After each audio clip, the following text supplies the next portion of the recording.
I don't want to scare you, but I heard you were cold, so I just brought you a pair of Oh my gloves. gosh, are you serious? Thank you so much. I just came from Comic-Con, so I was coming by and then I saw you were live. I hope you have a good rest of your stream. Thank you so much. Take care. Thank you so much. Oh my gosh, this is the sweetest thing ever.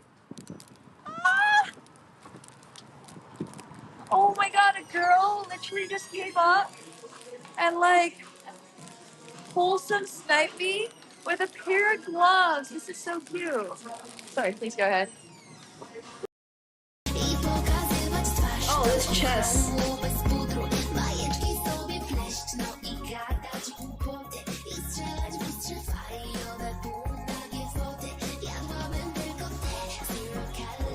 Checkers, I guess. Checkers. It's a. Yeah, I mean, I'd be down to play with Cred Chick. It's on him though. What time I'll play with Hikaru? It'll be at 3 p.m. EST, so 9 p.m. If everything works out this summer, right? As like Krechik and I don't kill each other and find out we really hate each other in real life, we're going to do like we're hopefully going to see each other more often. Like, you know what I mean? Like if we like as long as we don't hate each other, like I don't see why I'm not gonna go back to Poland like a little bit more frequently. So one on my forehead. Do you see this one on my forehead? Hello. Hello. So like I have like pores on my forehead. Oh my god, this is way too close up. Hello, guys, can I check? Okay, but like I have pores on my forehead. Extreme zoom activated. Yeah, hello. I'm just staring into your soul now. But there are pores on my forehead, and no girls ever look at you. What's up, chat? How's it going? But yeah, basically, like, I mean, obviously, if you zoom in, you can notice stuff. But like, for example, this thing is here. Goodbye. See? No skipping. Well, I can't skip. Oh, I can. It's fine. We're already here now. We'll watch the cutscene, I guess. Real boss time. Let's go.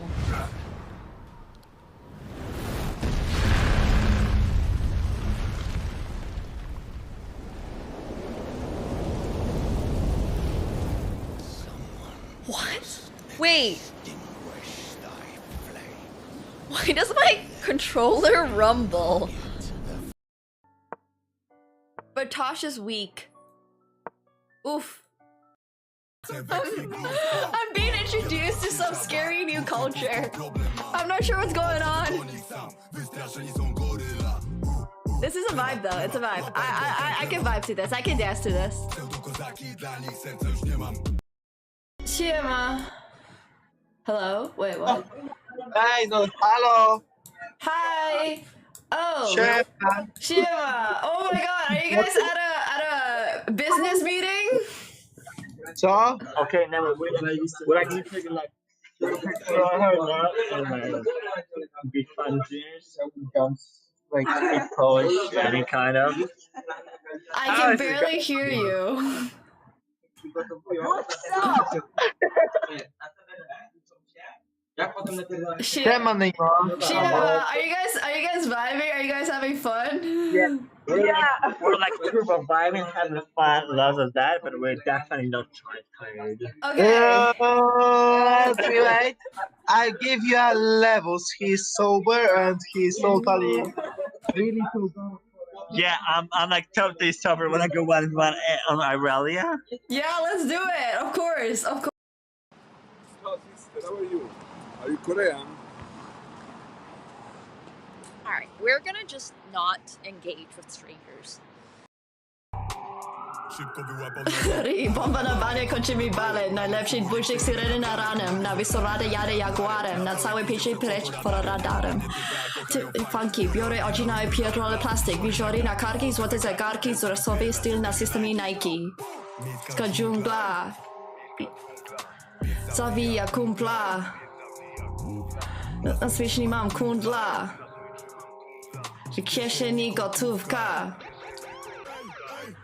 Miejska dżungla, pies zawija kumpla. Na sprzeczni mam kundla, w kieszeni gotówka. Robię tak, posrała spara łuska. Zemsta i zabójstwa, brudne ręce, wykryw bluzka.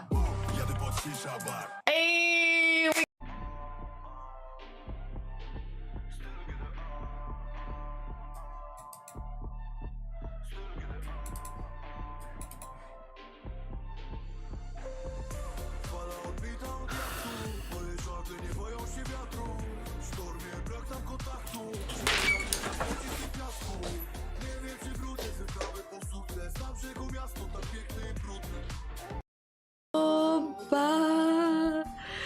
I czyste serce. O Panie, to Ty na mnie spojrzasz, ale Twoje usta. This one word I can't pronounce for the life of me. Swoja barkę pozostawiam na brzegu razem z Tobą. Nowy czas ze słów. Yeah, I'm Christian.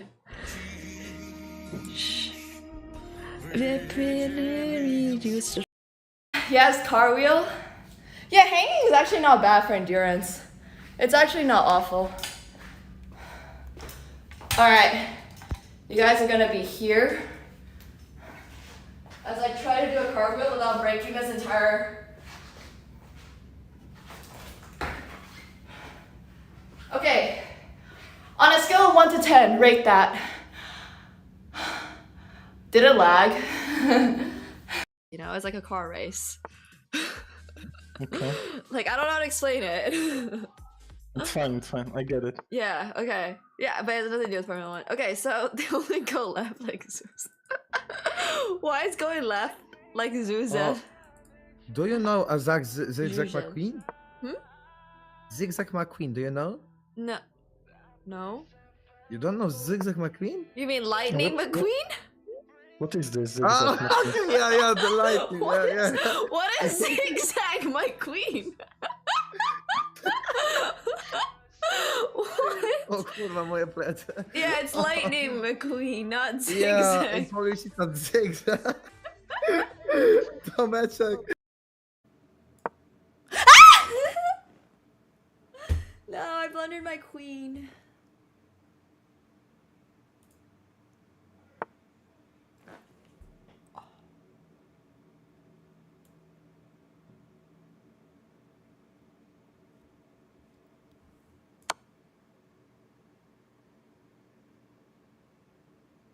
Oh.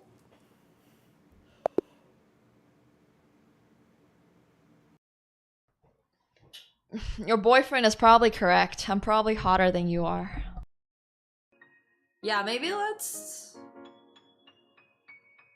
go, fuck. Okay. Nice. Thomas, you got this. Thank you guys. Appreciate y'all for coming. Bye. Vino, vino, wypito na. Słodkie wino, każdy zna. Vino, vino, pomoże ci. Wina, wina, nalej mi. There we go. Oh my god. Chess boxer to Tyson? I don't know who Tyson is. Now the other side? Still only counts as one? No, that's whole 5. Does that hurt? Not really, no. Hey Nemo, your wall crash was hilarious. Aw, thank you. I appreciate it. Okay. Yo, I need to stretch out my legs for the other side though. Like, I don't split very often.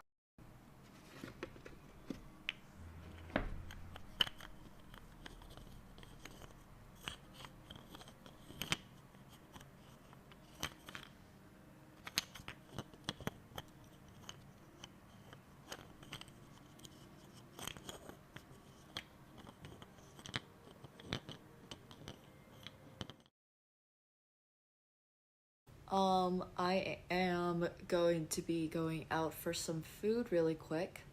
But I did actually want to just hang out in my hotel room. I'm still like decompressing. I've been so tired. Like every single freaking day, I've been so tired. But it has been good. This trip has been excellent. So I hope you guys have been enjoying. I'm actually done basically with all of the chess stuff. So now I'm going to be doing a whole bunch of, I don't know, stuff I normally do. It's not like it really changes. But yeah, I am done. I am done with the chess. So we got no more chess for the rest of the stay here. And we're going to be going, but I am hanging out with obviously some of my friends from the chess community. So we are going to be going to like the water park, and we're going to be going to a distillery, I think, one of these days, which is going to be really fun. And then when I get back to Toronto, I'm probably going to go back into grinding WoW. Yeah, it's going to be WoW 12-hour grinds the moment I land in Toronto. I'm going to be like, WoW time. So I'm really excited about that. But I do want to chat with you guys a little bit before we head it out, because once we head out, we're going to be finding food. I am super duper hungry, as always. I feel like I'm always hungry. Whenever you guys see me, I'm just starving. I actually have a little bit of an idea of where I want to eat. So I went out with friends last night, and there is actually this area called Bukit Timah, I think. I'm probably like massively mispronouncing it. But apparently, so anyways, I went to an Indian restaurant there last night, and it was insanely good. So what I really want to do tonight is probably go over there, because I'm trying to find, I'm always eating so late. I need like 24/7 places. It's always going to be a 24/7 place for me. And we went to Bugis the other day, which had like Chinese restaurants that were open really late. But I also want to find some places that are maybe not Chinese food. I feel like I've been having a ton of Chinese food. I had really good food for lunch. Tomorrow I'm doing Malaysian over here at Resorts World. There's like a Malaysian street. Or it's not really like a Malaysian street. It's like a Malaysian food court, I think, is what it is. So yeah, I had a whole half duck. You know, I could go and eat another half duck. How crazy would that be? I'm kind of in the mood to do it. So it's going to be between eating another half duck all by myself today, or going to Bukit Timah to show you guys this Indian place, which is 24/7. Like I said, I'm literally just like Googling 24/7 food spots right now. You just ate at the Malaysian place today. I bet it's really good. I bet Resorts World does banger Malaysian food. So, Pasir Ris. I'm down to hear all of the suggestions. I was looking at Holland Village. Oh, this is a water park. Meh, I'm alright. There's a water park on my island. But yeah, I'm super excited about finding food. Also, I did want to talk a little bit about today's match, because I feel like it's been kind of crazy. It's been sort of crazy. I feel like I was not expecting Ding to lose today. I didn't even have time to, like, so I was dressed up in my gown, because it was the last day. It was like my Cinderella vibe kind of day. And then, as it turns out, I went back to my hotel room to change. And then, all of a sudden, before I had even had a chance to put on my other dress, the game was already over. And then I get this text message being like, oh, Gukesh won. And then I rushed to the conference center, and they're like, oh, you can't enter. And by the time I get there, I see Ding leaving. And I was like, oh, this is so sad. It was so sad. So anyways, I missed out on the press conference today. No funny... Oh, well, actually, I was not going to ask Ding. I had a question for Ding. But yeah, obviously was not going to ask him, considering he lost. Pretty sad game. So I actually haven't seen the game yet. But yeah, normally I eat like 5 p.m. and then 11 p.m. are my normal eating times. Well, here I can't really... Well, yeah, I do sometimes have my first meal at 5 p.m. here. I usually eat really late. I tend to intermittent fast. But here, actually, a lot of my friends... I've been hanging out with friends for lunch a lot. So today, for example, my friend and I went to Food Republic at the top of Vivo City Mall, which is really cool. So, yeah, I was actually gonna go watch the game really quick. I mean, I can't really show you guys on screen, so it's kind of like, we don't need to look at the game. It's totally fine. I'll save it for myself. The best thing I've eaten in Singapore. So first of all, I really like a lot of the foods here. I had this place called Nana Curry the other day, and it was so good. It was so good. I don't even really know like what type of cuisine it was, but Nana Curry was the bomb. Tomorrow, I'm gonna go to the water park, which probably isn't the best idea after I fill myself up on Malaysian food, but I am super excited about it.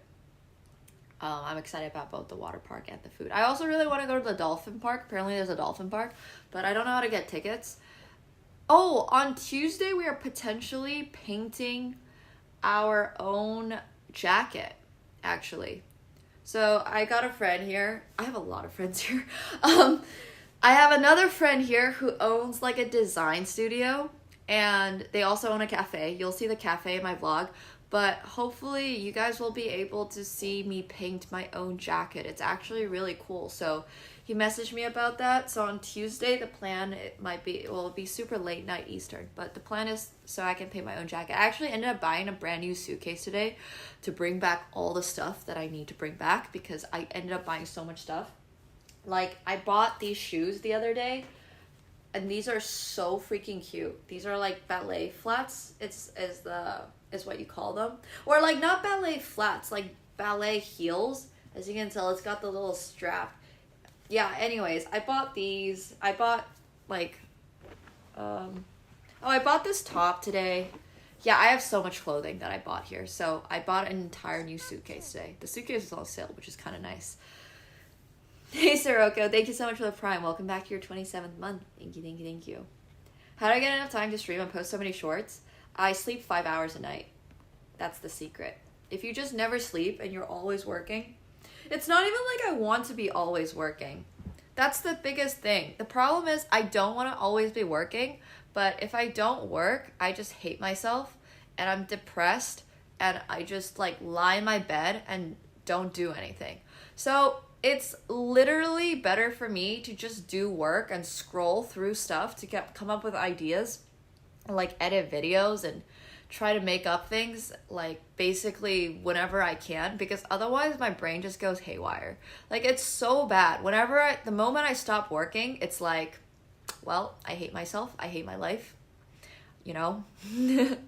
I wish I wasn't here right now. So I just have to constantly work. I gotta be always on the grind, which is honestly super motivating for me to stream and then do shorts and then do photo shoots and then, yeah, my days are so full. Like, I hang out with friends, then I do a photo shoot, and then I go to the pool, and then I go to the playing hall, and then I do a photo shoot, and then I do shorts while I'm there, and then I come up with ideas for the press conference, and after press conference, I'm figuring out the edit for the chess video of the day, and then I'm also figuring out the edit for the lifestyle video of the day, and I'm just like, my day has to be full. It has to be really, really, really full. Like, I just mentally can't get through it otherwise. Yeah, it has to be eventful. It literally has to be. Which is honestly both like what's it called? A blessing and a curse. I feel very productive, but also at the same time, I'm insanely depressed and insanely anxious and I can't sleep. But it's okay. It means that, well, I really haven't needed to sleep, which is also really good. Like, I really haven't. So, damn Black Cloak. I've been getting a lot of me time. I really like being alone. I think that's another thing that a lot of people don't necessarily recognize about me. I'm truly, genuinely just introverted.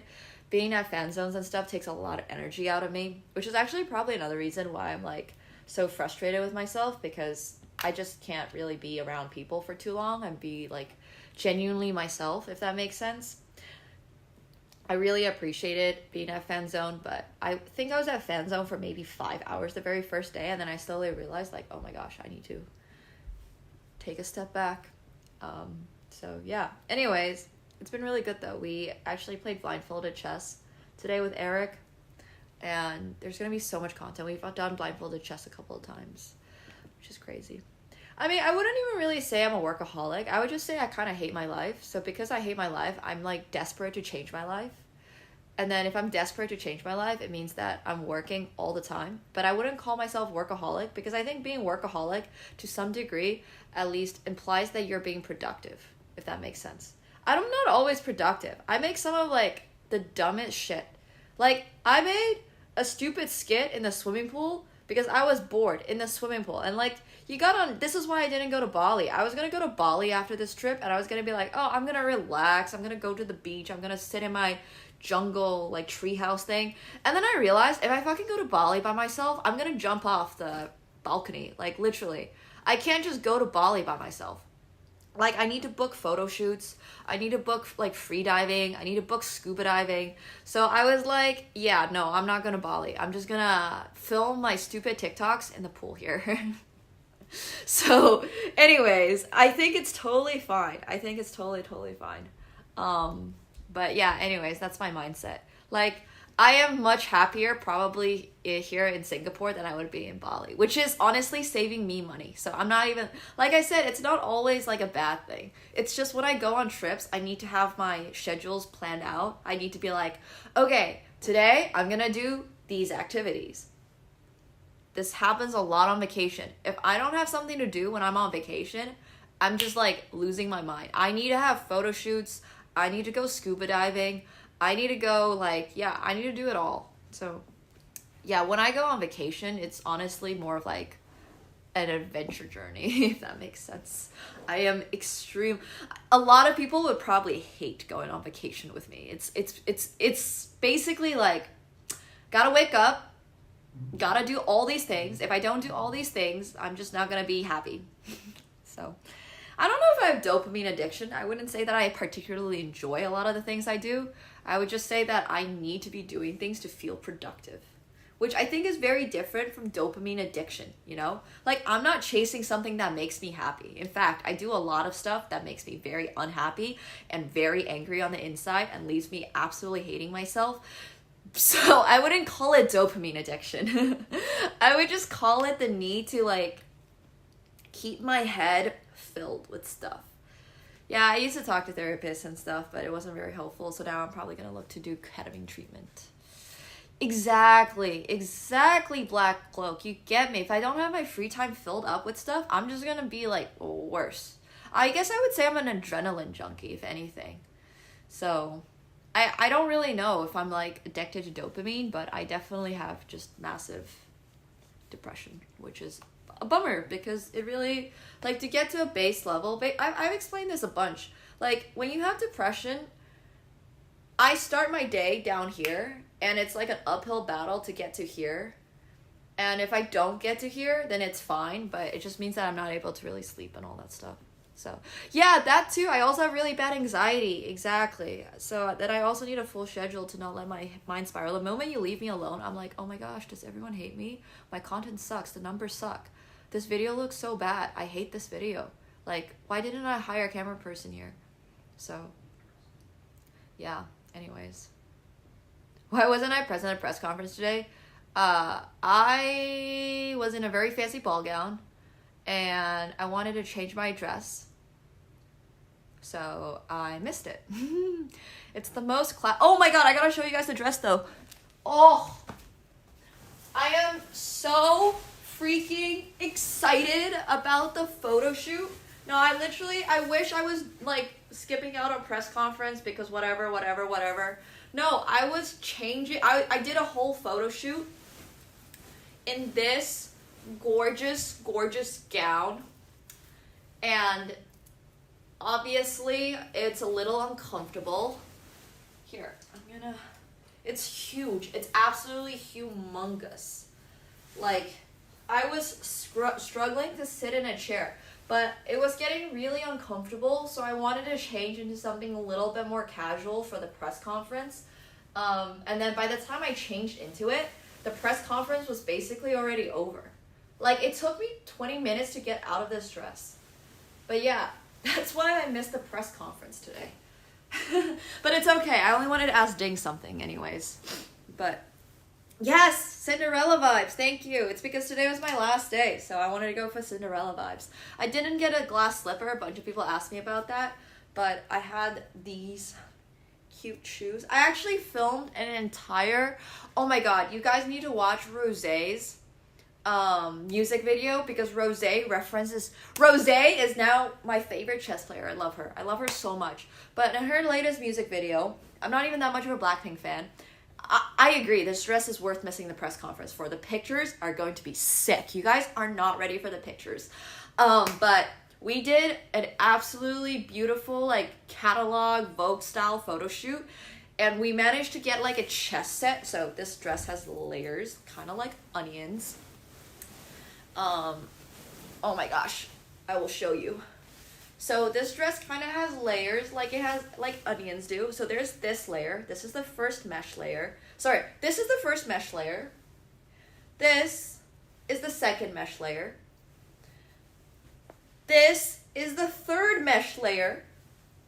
This is the satin layer. And underneath that, you have another heavy mesh layer. And underneath that, you have a heavy mesh layer. And then underneath that is another satin layer. And ta-da, that's the whole dress. So this dress is absolutely insane. It is very heavy to wear. And like, it's not 10 kilograms heavy, but it is basically a weighted blanket. Yeah, absolutely. Absolutely. So it was really uncomfortable to wear actually at some point, because once again, it kind of like rests on your body, and then like you feel weighted down like on your shoulders and stuff, so it wasn't that comfortable. And then also it started getting itchy. So anyways, I was late for the press conference. Needless to say, I was thinking about going to the press conference in this, but I was like, bro, I can't stay in this dress for, also I had to go to the bathroom so badly, and I cannot go to the bathroom in this dress. I have to take it off. And I wasn't about to take my dress off in the public bathrooms at the chess tournament. So I wanted to come all the way back, and then I was like, oh, you know what? I'm just going to change. And then by the time I changed, I already missed it. So yeah, you watch to see if I did a troll question. I was going to do a troll question today, but Ding unfortunately lost. So no troll questions, because I would feel really, really bad about it. I'm not going to ask if they lose. If they draw, if they fast draw, oh my god. Oh, that reminds me. Yesterday's press conference question is probably my favorite. So as you guys might know, I'm a big Formula One fan. I'm like the biggest Formula One fan. Well, okay, I'm not obviously the biggest Formula One fan. I can't afford the fucking tickets. Well, it's not even that I can't afford the tickets. It's just on principle, you know? On principle, I'm not gonna pay this much to watch cars go vroom vroom in a circle. I mean, I will, because it was actually so cool watching Formula One, like not the qualifiers, the practice run. The practice run in Vegas was sick. So it's really motivated me to potentially go to a future Formula One and just shell out the money for it. But I did not see Formula One today. I know that it was in, oh my god, I've been seeing all the Charles Leclerc stuff, the Lewis Hamilton going over to Ferrari. That's been my entire fucking, oh my god, I would absolutely date a Formula One guy. Okay, you know what? As much as I love the Formula One guys, their girlfriends are so much hotter. Like, let's be real here. Formula One guys are fine. They kind of look European most of the time. I mean, Joe unfortunately is, well, I don't even know what you call it, let go, I guess. Anyways, you get my point. But their girlfriends, holy crap, all of their girlfriends are literally like models. They're so amazing. Lily is like a golfer, a professional golfer. When I grow up, I want to be a wag. That's all I'm saying. No, anyways, I'm joking. Yeah, there was the guy that was the Asian dude. Well, the Chinese dude. There's another guy. I forgot his name now. For Red Bull, Ferrari, whatever. But Joe has my same last name. Unfortunately, we're not related. Dude, I care so much more about the girls than I do the guys. Like Alexandra Lemieux. Oh. Anyways, yes. Exactly. If I was a Formula One guy, I would date a supermodel too. Absolutely. book a trip to Monaco. I don't think that's how that works. Oh, also, Bottas is retiring or something. I'm never really sure if they're like willingly retiring or if they're just being let go. I don't really know like how the politics of that works. Like I said, I'm not the biggest Formula One fan. I just genuinely appreciate the sport. I think driving cars around in a circle, going vroom vroom, is really cool. But the press conference question that I asked them yesterday was, oh, they're being let go, like actually let go. Okay, that's so sad. Bottas was so good. Rest in peace. Well, I mean, not literally. They're obviously, yeah. Max Verstappen. Max is still here, right? Dude, Formula One is so damn dope. It is. Isn't Hamilton like 40? Wasn't he dating Shakira? That's honestly like... I'm not a huge Lewis Hamilton fan. Like, obviously, I respect his skills and stuff. I'm not the biggest Lewis Hamilton fan. If you old, you get booted, need peak reaction time. Yeah, that I understand. But I don't really like follow that much of the intricacies of the race.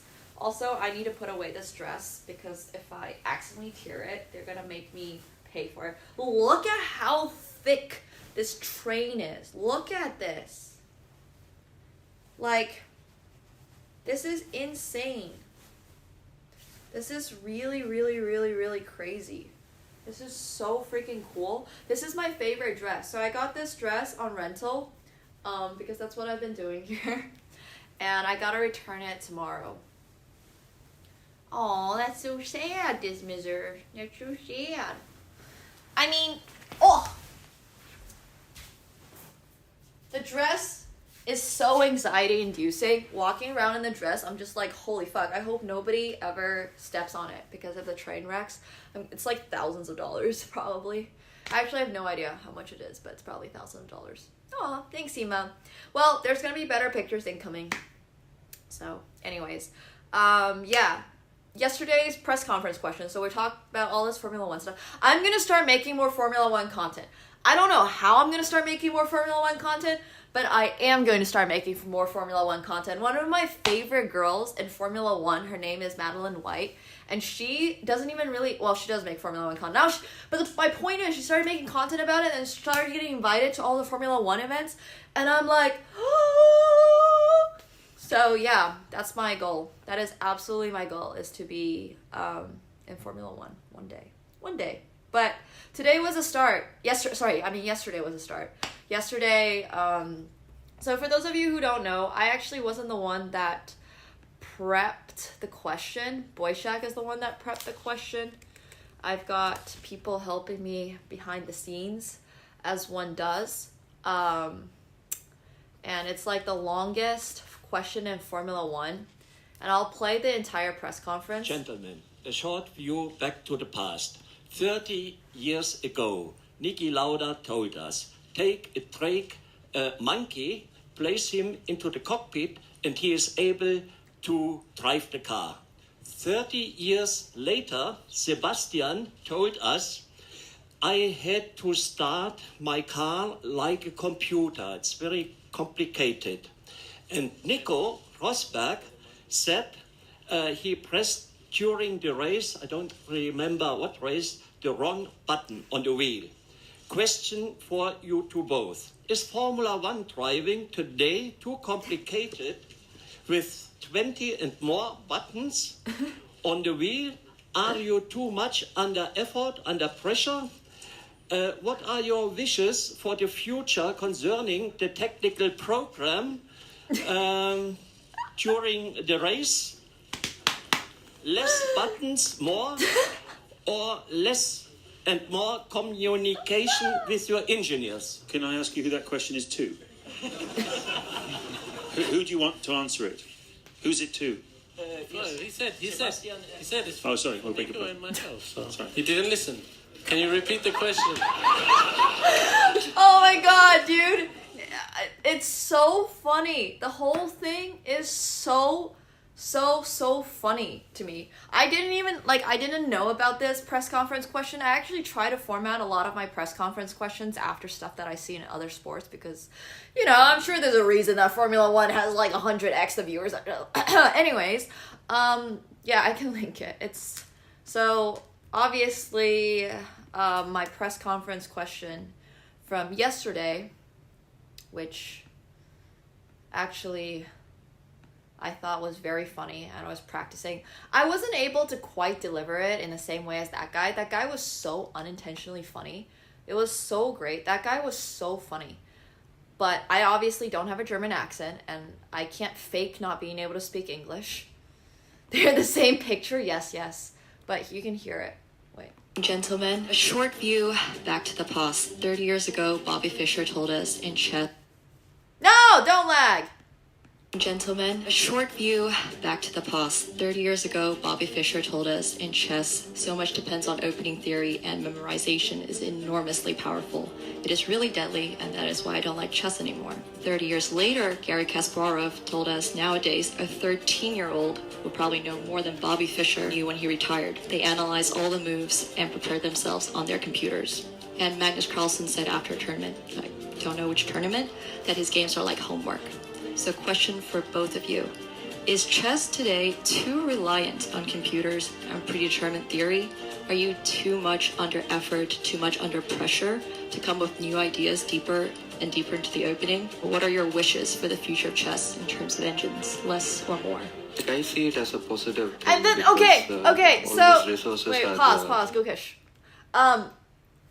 Dude, I actually ended up cutting out. The background music was not there when I asked the question. Bro, they responded way too seriously to my question. I got such a serious answer out of them. And I was like, I genuinely thought that there was going to be a really good chance that Ding or Gukish were going to be like, may you please repeat. That's what we were going for. We were hoping that they would just be like, oh, may you please repeat. They took it. They had great answers. They had absolutely great answers. Ding really wanted to get his point across. He like gave the whole, I don't think they recognized the reference, obviously. If they did, they probably would have said something like, oh, can you please respond or ask? But I still think it was great. I mean, it did end up being like a real, but they were so locked in on listening, and I was just there shook. It's not that niche. Surely there's more than like one person. Okay, you know what I realized? Not a single person in that press conference room laughed. Not one. More people laughed when I asked the players where they would rather go on their free day. Ding should have answered, yeah. I'm not telling you guys what question I asked today. I'm really sad that I didn't get to ask it. I'm hoping for a Ding win, and then I'm going to ask Ding on that day. Ding's going to win. If Ding can win, I'm going to ask him. But anyways, yes! Some people in chat got it, which is great. It's great. Bro, Formula 1 is not that niche. Okay? Relax. It's really, really, really, really not that niche. But a lot of people on Twitch got it. I think the problem was none of them ever watched Formula 1 press conference all-time highlights. Yeah, exactly. None of them were doing their research from other games on how to ask press conference questions. Anyways, that's beside the point. But today is my last day. Today's my last day. Oh, I mean, I can go to the fan zone if I want to. It's not like, oh, your contract ended, we don't want you here. It's more like, oh, your contract ended? See ya, if you want to show up. So, anyways, I'm pretty, if Ding wins a game, I am going to go ask him, but he needs to win a game. I have faith in him. He can totally win a game. But yeah, that's anyways is the reference to which I asked the question. So, it was very much a play on the Formula 1 question, but I think it actually ended up being really good. So, I'm really happy about it. I'm not letting you guys know when I'm going back to Canada. You guys can ask as often as you want. I'm not revealing it. Keep on guessing. It's not like it matters anyways. So, it's fine. It's fine. Ding was super sad today. I was really sad for him.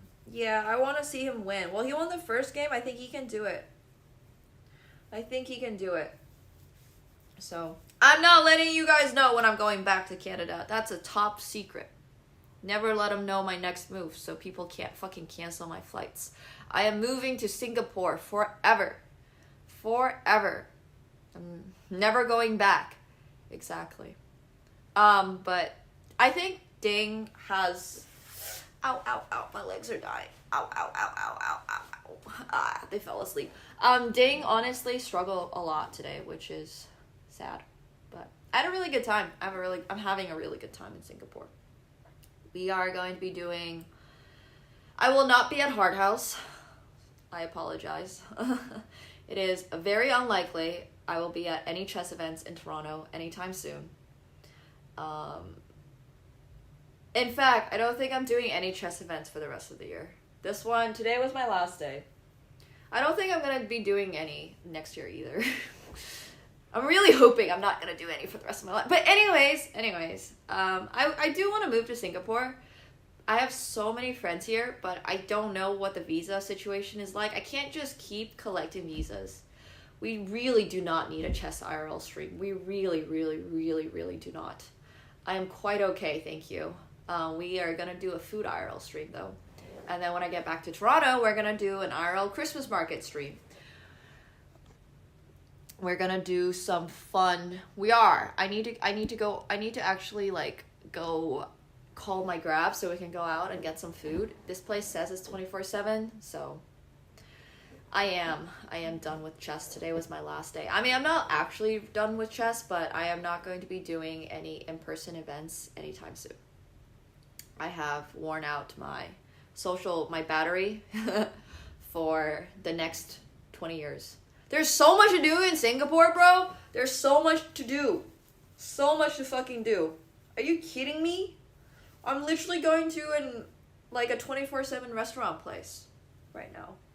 So, okay, well, if they say, Nems, come to our event, there's 100,000, I'm in. I can be bought with money. You just gotta pay me. I'm an easy girl. Yeah, I decided on Bukit Timah. Yes, so I actually think I'm gonna call my Grab.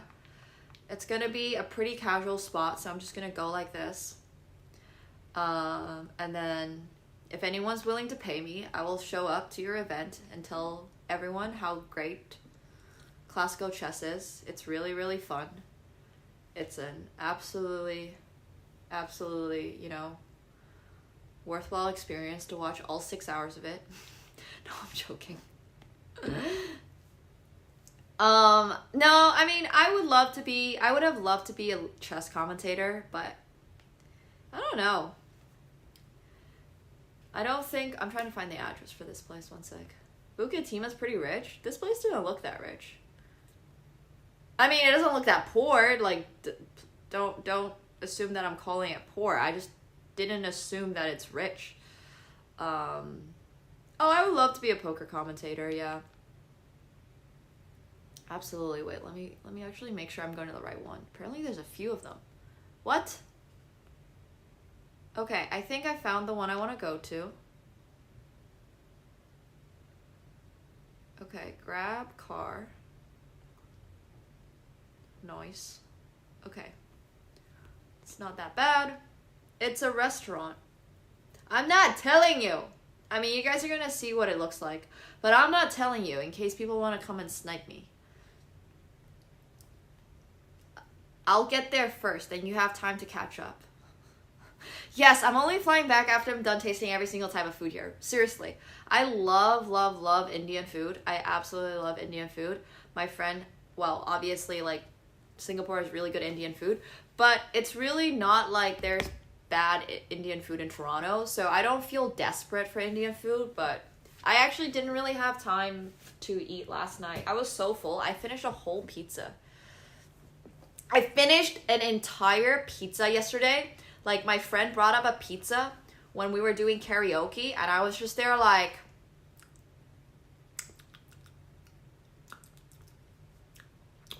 And then he looked over and is like,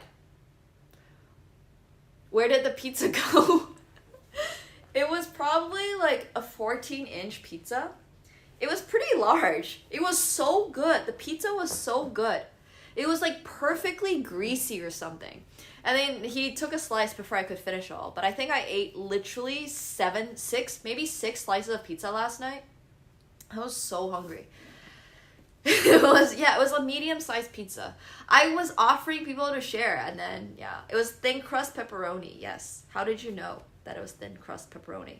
This was in Holland Village. There's so many Singaporeans here. I feel like if I mention the fact that this was thin crust pepperoni from Holland Village, people are gonna know exactly what shop this was from. I don't actually know what shop this was from because my friend got it for me.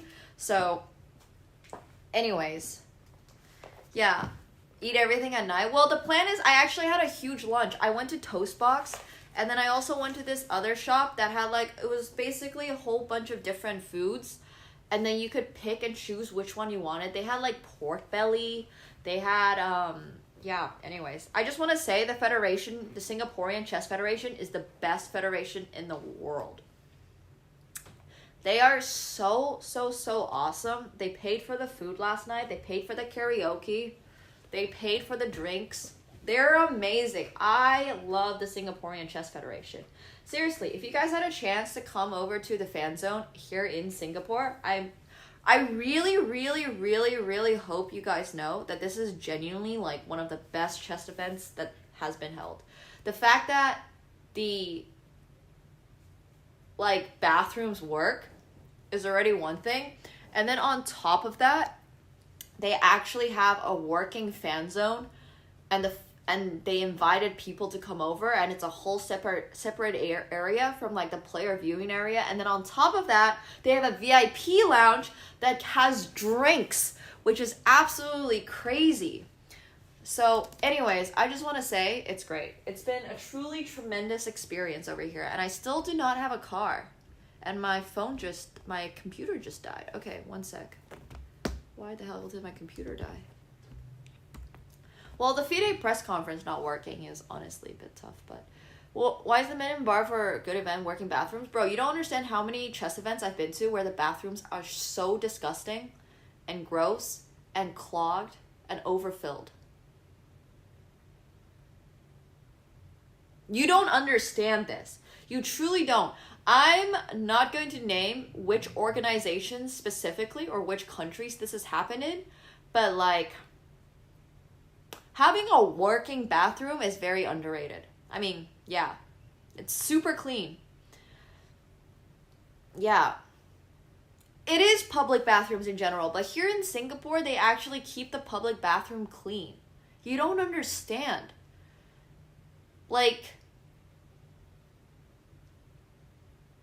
You guys don't get it. The fact that the bathroom is clean is so important to me. I'm such a germaphobe. Okay, I'm gonna add a grab car premium just in case. Yeah, I'd say a non-disgusting bathroom is definitely the rarity. 100%. I did go to the Rook and Roll Club. It was really cool, actually. Oh my god, my premium driver got here immediately. Okay, let's go. Yes, I expect the bathroom to be clean every single minute. Now that I've seen Singapore, they keep their bathrooms clean every single minute. They have no problems keeping their bathrooms clean. This is the new standard. I have a new standard. Yes, absolutely. All right, I'm gonna grab a key card. I don't even know which ones work, but we're gonna go downstairs. You guys might die in the hallway, but we're gonna go get food, which I'm very excited about. One sec. If you guys die, don't panic, okay?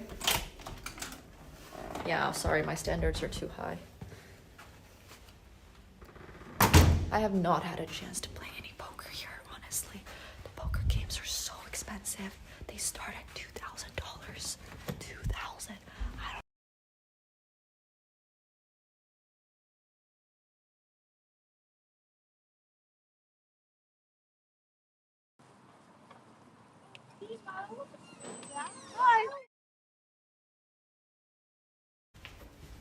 Okay, we're just walking through the hall.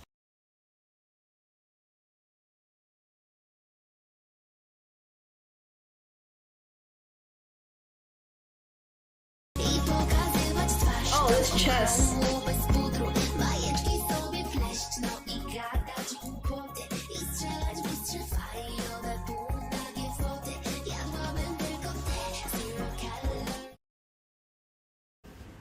But we're going in the elevator, so you guys are probably gonna die again.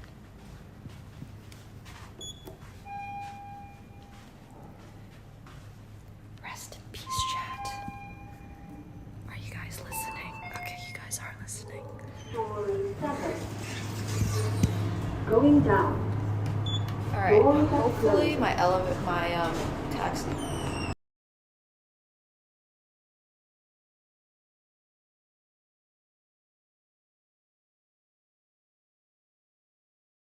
No, it's like a car race. Okay. Like, I don't know how to explain. Dude, they canceled my booking. This is so tragic. This is actually so tragic. We might need to end up just getting some hotel food. Oh, no, he's back. What is this? A premium? Okay, it's fine.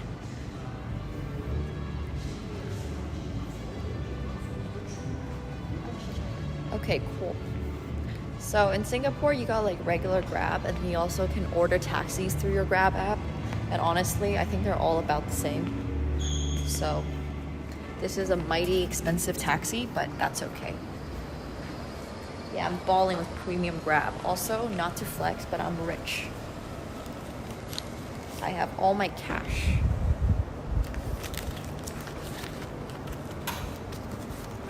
It is hella expensive, but that's okay. Hello. For Nemo? Okay, yes.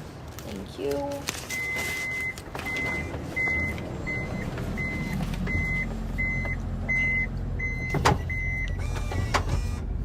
Uber in Canada is almost exactly the same price, yeah. Probably a little bit more expensive because Ubers in Canada expect tip, whereas I think in Singapore, I'm actually really curious to know what tip is expected. Most of the time when I go to restaurants and stuff, people are not expecting tip, which is also kind of nice because that means you're actually just paying the price for the thing that you're getting and not paying like 30% on top of it, which is so underrated. It's so underrated. In Canada, everything's like 20% more than actually what it is. Oh, plus tax, so it's actually like 30% more, like 35% more than what it actually is. And in the US, it's like 40% more than what it actually is. So I'm really, really, really grateful that here you don't got a tip. Yeah, their service charge instead, which I seem is like totally fine. I'm so much more okay with service charge. Like, just fucking charge. Just charge me. Don't make me come up with a number. It's like taxes. I hate doing my taxes. Just tell me how much I owe you. You know? But anyways. Okay. Since we're in a cab and there's not much for me to do, feel free to ask me any and all related questions to the World Chess Championships. I am going to answer them in this 20-minute time span. I think that it takes for me to get to this restaurant. We are going for Indian food. I love Indian food. It's the best. So, yay!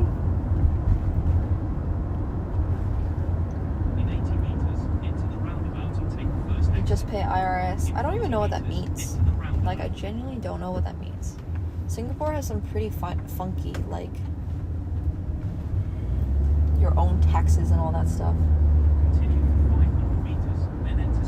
Sorry, I keep flashing this in your eyes. There's just no light. And it's very dark outside. So I'm just trying to give you guys a little bit of light. But it is very bright, I agree.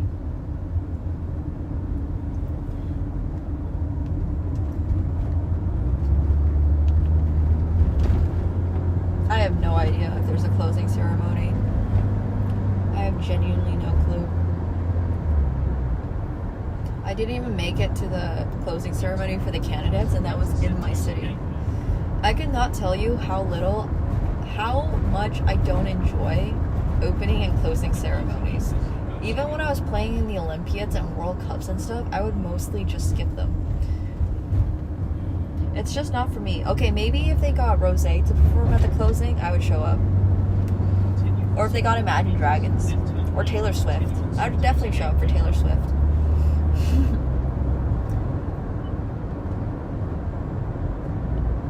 Good for you, Pagan. If I have tissue, I do not have tissue. I forgot to bring tissue. I don't like biryani. I don't know if you guys know this, but I do not enjoy biryani. I am very much like a non-aparada person. I don't actually really enjoy like saffron rice or anything that's flavored rice. I like white rice, I like brown rice, I like wild rice. I don't really like anything that has spice in it. I'm not even really a fan of like, I don't know. Yeah, I'm just not a huge fan of rice that's flavored. Super fun fact. Hey Dustin, thank you so much for the prime. I appreciate that. Thank you, thank you, thank you. Thank you, thank you. I don't know if it's fake Asian that I don't like biryani. I'm definitely not Indian. I know that there's some North Indians that I can look like, but I don't think when people see me, their first instinct is, oh, you look so Indian, I bet you love biryani, you know? Most people are like, oh, you look like you eat cats, or you look like you eat dogs. I wouldn't say biryani is really part of my heritage, and I'm cool with that. I don't really like biryani. So, equal opportunity racism.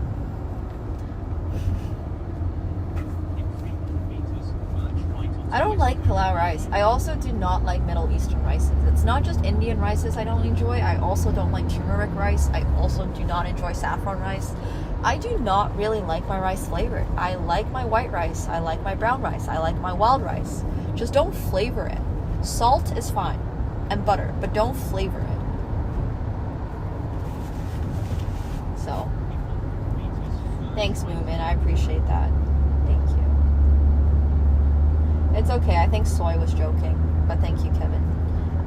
Okay, but chicken rice isn't like you're cooking the rice in chicken broth, which I also would not really enjoy. I like my palate, it's not a palate cleanser, it's just like an, you know, like a mix.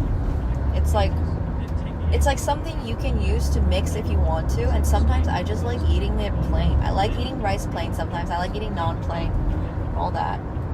Exactly. I do not enjoy mixing my veggies. I hate it when my veggies get mixed in with the protein. I like to eat every single thing separate. I like to be able to dictate, oh, in this bite, I want this much potato and this much beef, for example. I never really want, okay, you know what, there's some pies that are really good, but usually I like it completely separate. I don't know, it's a really weird thing. But yeah. You're not a huge fan of saffron rice either. Yeah. Favorite instant noodle brand? I don't really have one. I don't really eat them anymore, sadly. Okay, well, okay, you know what? Chicken rice, if it's oil infused, then it's fine. Just not flavored. Like, heavily flavored rice is a no-no for me. So, yeah. Nice.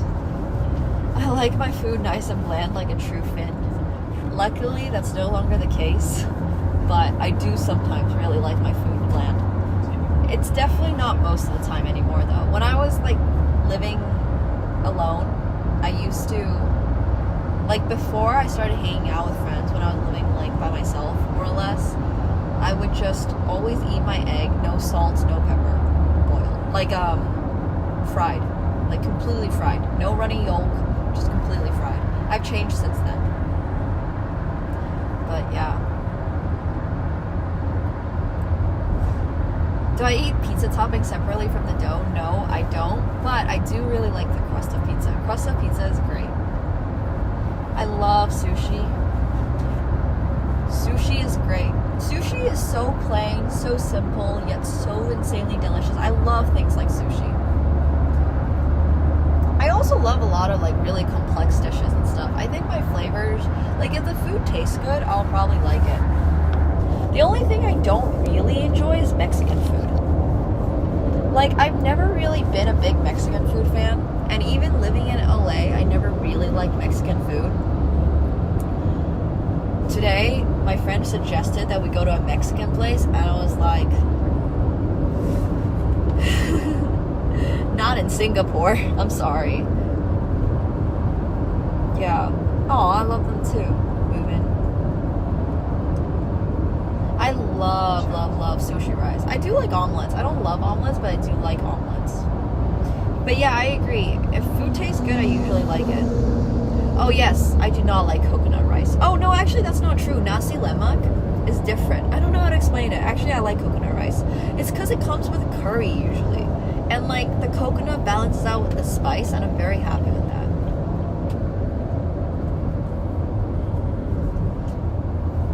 I'm not a huge beans person. I don't really love the flavors. I like some moles. It's okay. Mexican food's okay.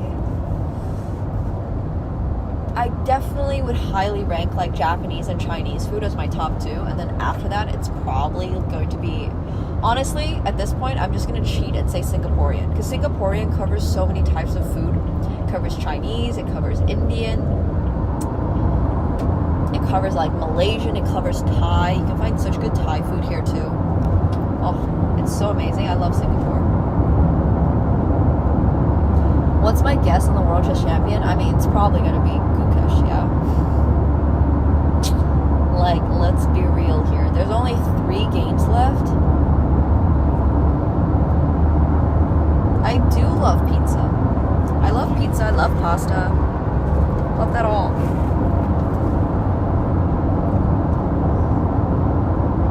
I mean, there's a lot of really good food here that I still haven't had a chance to try yet. But yeah, I like sweet and spicy for sure. I just don't like flavors that are too one note. I think that's been historically one of my problems with maybe having some Indian foods. For example, when you have biryani, sometimes it's just straight up, especially if it's not that like well made, sometimes it's just extremely salty and spicy. I'm cool with that occasionally, but once again, it depends heavily on preparation, right? That's why I think I usually prefer, if I'm gonna have something that's like a rice dish, I would have something that's a little bit more balanced. Balance is very important to me. Like, bad biryani is just sodium and spice. They make food in the middle of the day, it's delicious. Yeah, I bet if you're getting people to authentically make it, it's so much better. Unfortunately. But maybe I'll try the biryani at this place. Maybe. I don't have anyone to share with though. I'm all on my own.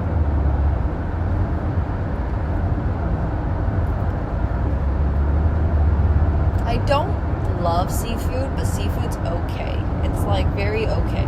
It depends. I love sushi. I don't really like cooked fish that much. Not the biggest cooked fish fan. Also, it's a Sunday. Is it gonna be busy? I'm actually curious. I'm not gonna stop. You know what's happening? We are going to be eating very, very, very soon. How busy does a Sunday get?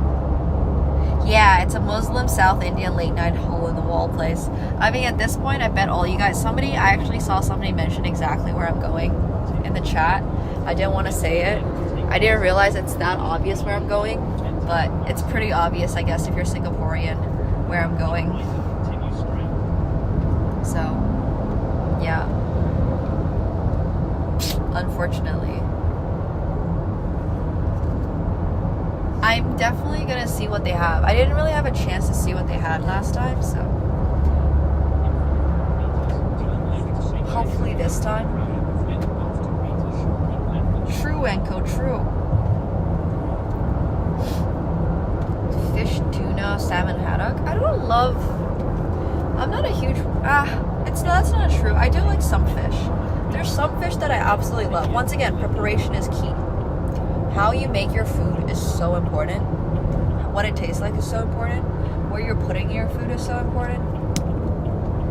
You know? So, yeah, for sure. There's a ton of food. It's not just biryani. I was here yesterday night. I'm literally coming here because my friends showed me how great this food place is. And I already had a whole half duck at the Chinese place. So this time, you guys, I'm going to show you guys late night Indian food in Singapore. Hell yeah. I'm so excited. It's gonna be so much fun. It's actually gonna be so much fun. You guys are not ready for how much good food we're gonna have. It's gonna be crazy.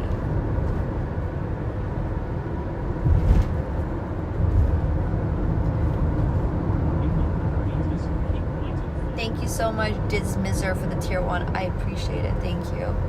Thank you, thank you, thank you. It's true, Moomin. That's a great analogy. Pure and curries like strawberries and cream, like Nemo and Chess. Absolutely.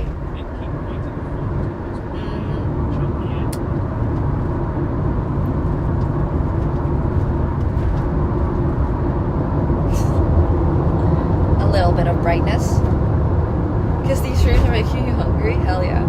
I don't even know if there's like Singaporean snacks that I should try, but oh, the duck was so damn good. Oh, you don't understand. It was so freaking good. Also, I'm so sorry that it's so dark for so much of this. Like, I genuinely just can't do anything about the brightness level.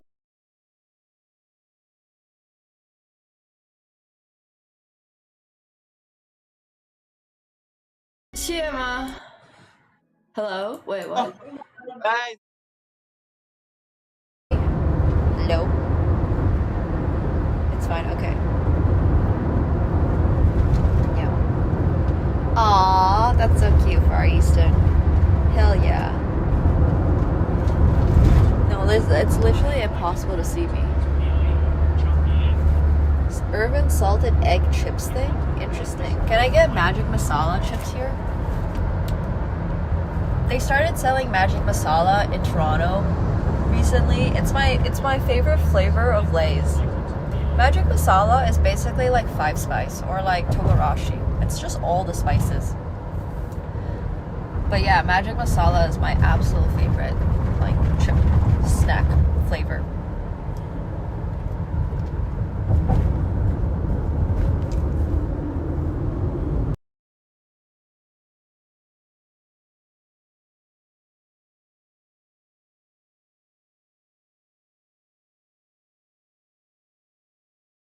Basically just Ruffles, all dressed, but on steroids with spice. Hello, I am currently heading off to an Indian place. Okay, now that we're close enough, I'll reveal it. It's Al Azhar, I think. People like it? Okay, well I have to try that. Yeah, I'm gonna go to a late night Indian place. It's gonna be really fun. I'm really excited about this. It's so bright. Yeah. I know, Maiden literally said it in chat. And I was like, I can't believe the guy actually guessed it correctly. Someone literally guessed it correctly the moment I mentioned that I'm going to a late night Indian place. And I was like, maybe one of the places is actually busy. Well, hopefully it's not too busy. I really want to try some old school Singaporean snacks. It's crazy that you guys just all know this. Like, what the heck? Why do you all just know this? Like, I literally brought it up and people were like, oh yes. Is it because we're all late night owls here? We all eat at midnight? I don't know if I mentioned this earlier, but the hotel actually, so the chess tournament, the World Chess Championships, has a VIP room that actually has really good food. But it is hotel food, and at this point I'm so tired of eating hotel food, I have not eaten there. And I am going out late at night myself to get food.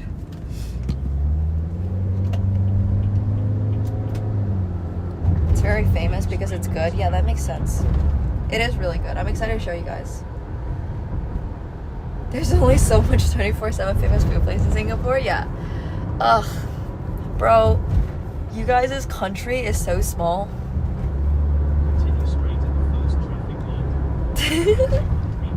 Also, I said Bukit Timah. Damn. Okay, wait. I'm gonna show you guys. Like, I am halfway across Singapore. So we started out on this island down over here. Like, Sentosa is down over here-ish. Ah! I accidentally spun you guys around, sorry. Okay, I'll show you when I get there. Oh, we're here. We're here. No, this did not take too long. In 70 meters, you will arrive at your destination. You guys, it is basically halfway. I mean, come on. It's like 20 minutes. 20 minutes in Singapore is a third of the way. I'm a third of the way across Singapore. We could go to Malaysia tonight if we wanted to. I have my passport.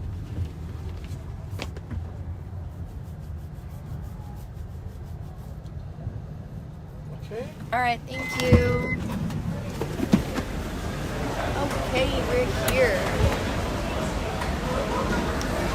So, I was here last night, and there's a couple of like food options on the street. Apparently, this place is like one of the few 24/7 spots. My chat died. Okay. So there's a couple of places on this street that are still open, and this is the one that I was at yesterday, and they looked really interesting. And I got food here last night, but I wasn't really able to have a lot of it because I was so full, because like I said, I already ate an entire pizza. Okay, my QR code doesn't work, so we're actually gonna have to order like at the cashier, so I'm gonna scan it first.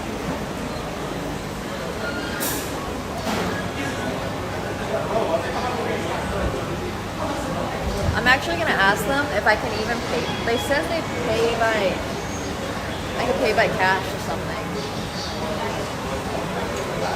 But my QR code doesn't work. Also, because I'm not Singaporean, I don't have a working Singapore number, which also makes this really difficult.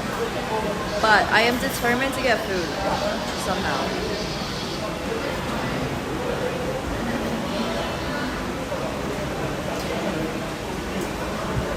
Hello. Is it possible to order here and pay with cash or card? No, this one pay now, card also only for online. Pardon? Pay by cash only, order direct counter so can pay, order upon online, can pay Apple Pay, Google Pay. This doesn't work for me. I don't have a Singaporean SIM card, so when I try to pay using my card, I think can for it doesn't send me a code.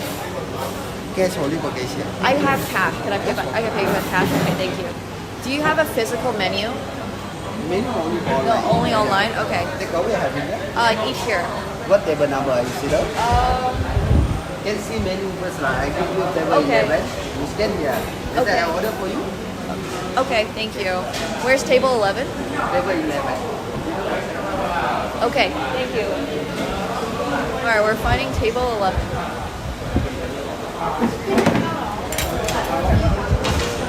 We love cash. Yeah. Cash is the only way I'm really able to find, like, to be able to pay here. My card hates me. Literally hates me. I don't even know which. Okay, this one's table 11. We just pick like an arbitrary table to sit at. You know what? I'm gonna sit a little closer to the road and hope they're okay with it.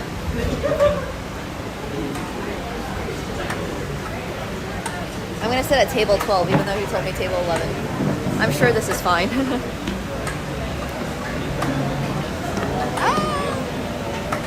Okay.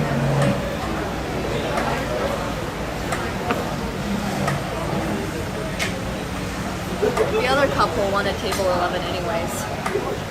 So let's see. I miss the days when I used to get a physical menu. I'm not even joking. I really, really, really miss those days. I mean, there's a slight chance that this is going to work. But yesterday when I was here, it was not taking my credit card, and my credit card kept being like fraud, fraud, fraud. So yeah, that sucked.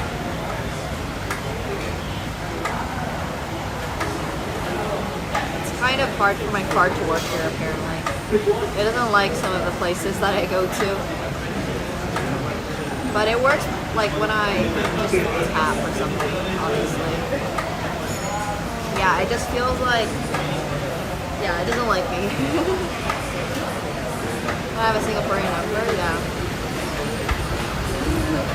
Well, no, literally another table sat down at table 11. It's fine, it's fine.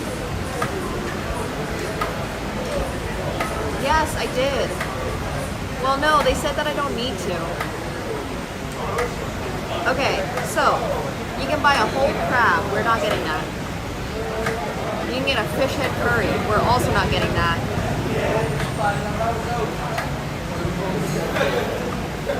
Okay, before I actually like put in my full order, I'm gonna get a drink. So they have a ton of drinks, and I love their drinks menu. It's actually fantastic. They have this thing called the Milo Dinosaur, and it's basically like chocolate powder on top of a chocolatey drink, and it's wonderful. But I think I'm gonna get longan juice or something.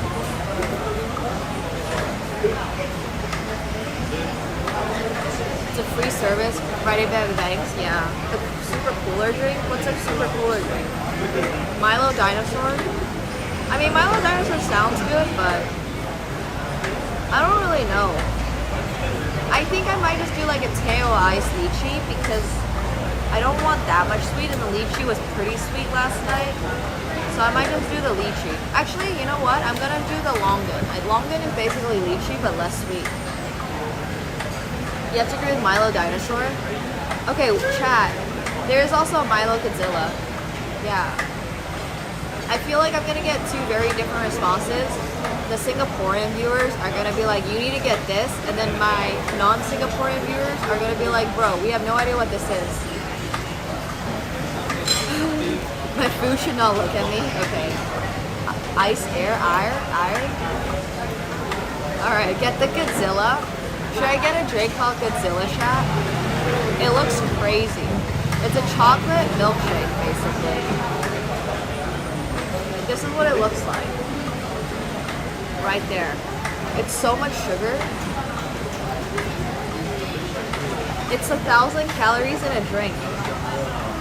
Do the crazy thing. I feel like Americans are gonna love it. I feel like this is gonna be okay. Oh really? Always purchase things named after Godzilla. Why is it called Godzilla? That's a great question. Why is it called? Oh, it's because it's an upgrade of the dinosaur. Ah, wait, that makes a lot of sense. Godzuki. Okay. This is for my Americans as a gift from the Singaporeans. I'm gonna do less sweet and regular. Okay, I'm actually gonna test my checkout right now and see if I can place the order without having to bother the guy, because I do not want to just cause them problems. As the one who doesn't have a functioning card. I love that he gave me all the options for how to pay, and I just know that my card's not gonna work. I already did this last night. It's just not gonna work. It's gonna be very sad. Like, the app doesn't even let me put in my... It's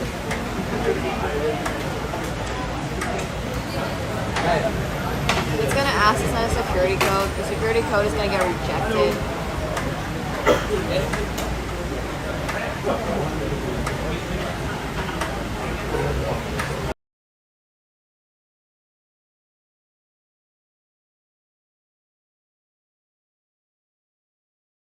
Why did I play that? I looked and was like... AkaNemsko, it's Bartosz. I am standing outside your apartment. I knocked.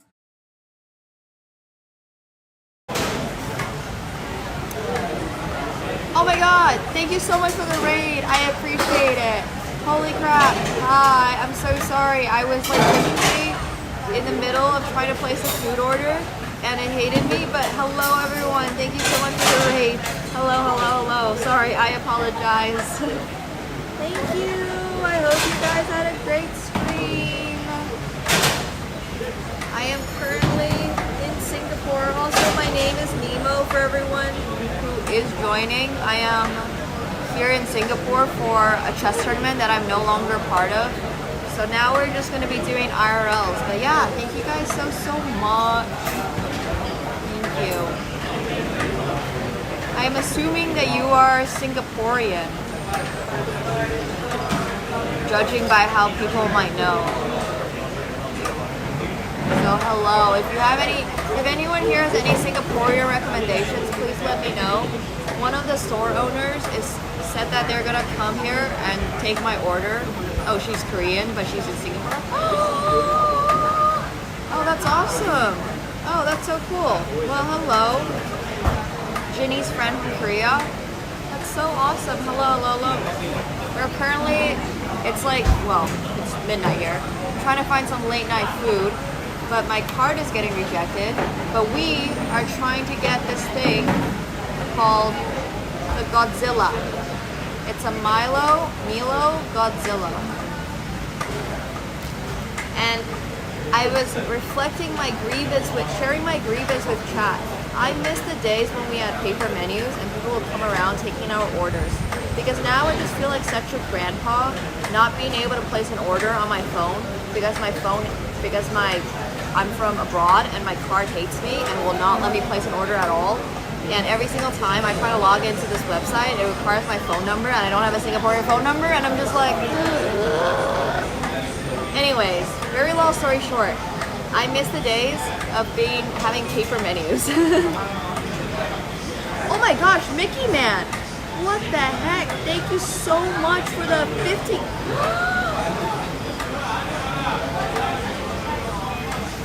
What? That's so crazy.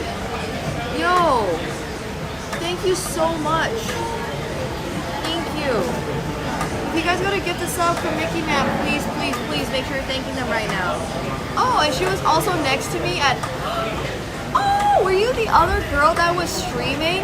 Oh yeah, I think I pointed you out. I pointed her out. Okay, I was like, oh yeah, there's someone else streaming. Someone was asking like, is anyone else here streaming? I was like, oh, this girl next to me is. Oh my god, we literally passed by each other. That's so crazy. Oh my gosh, small world.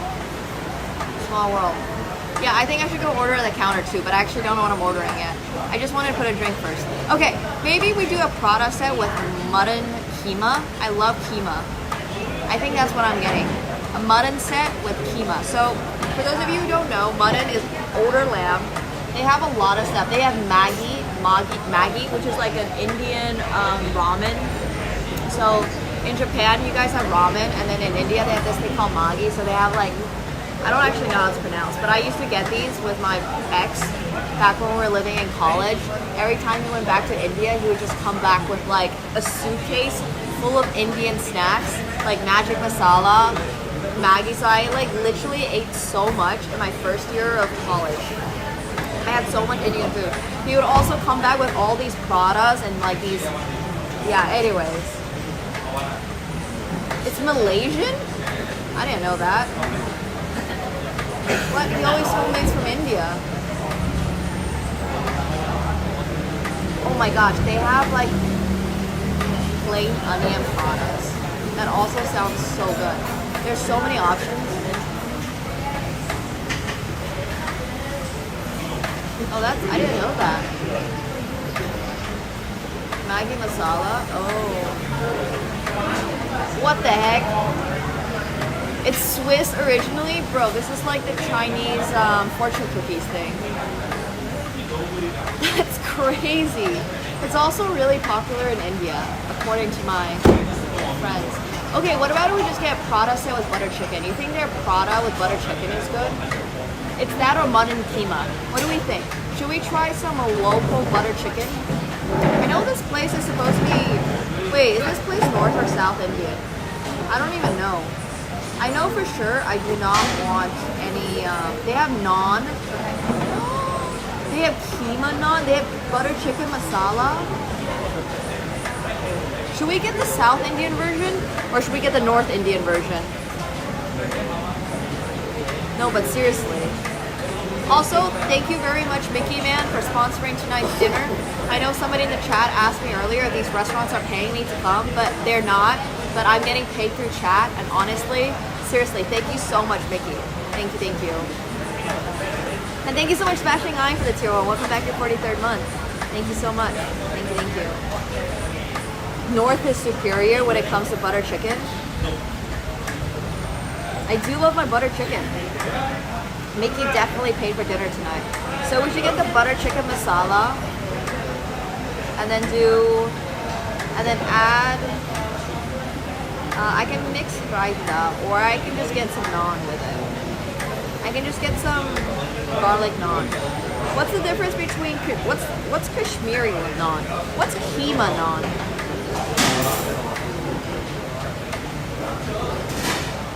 I don't even know some of these things.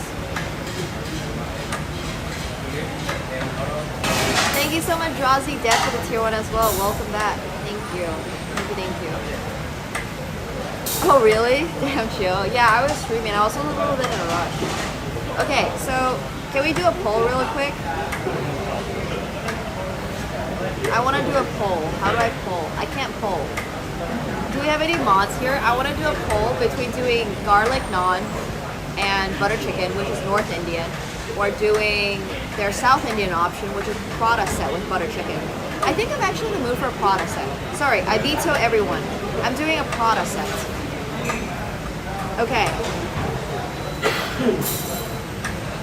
I think a prata set set is really good. I need to stop pronouncing it like prata.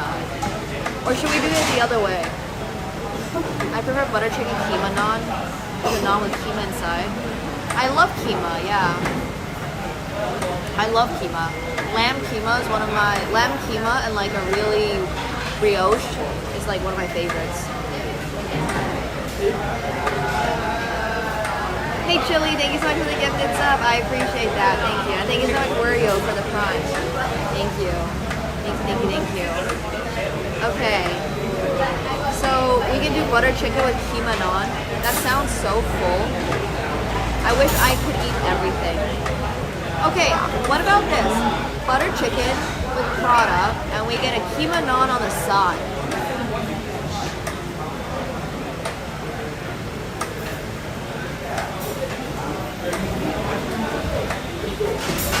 How about that? How about we double dip? Okay, let's double dip.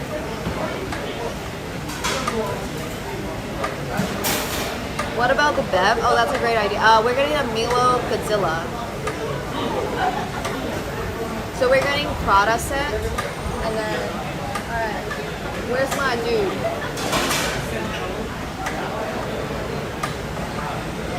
Alright, okay, we have this. We got this.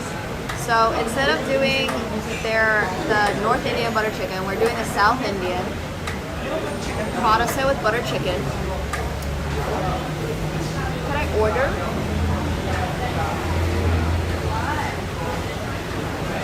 Should I just wave cash?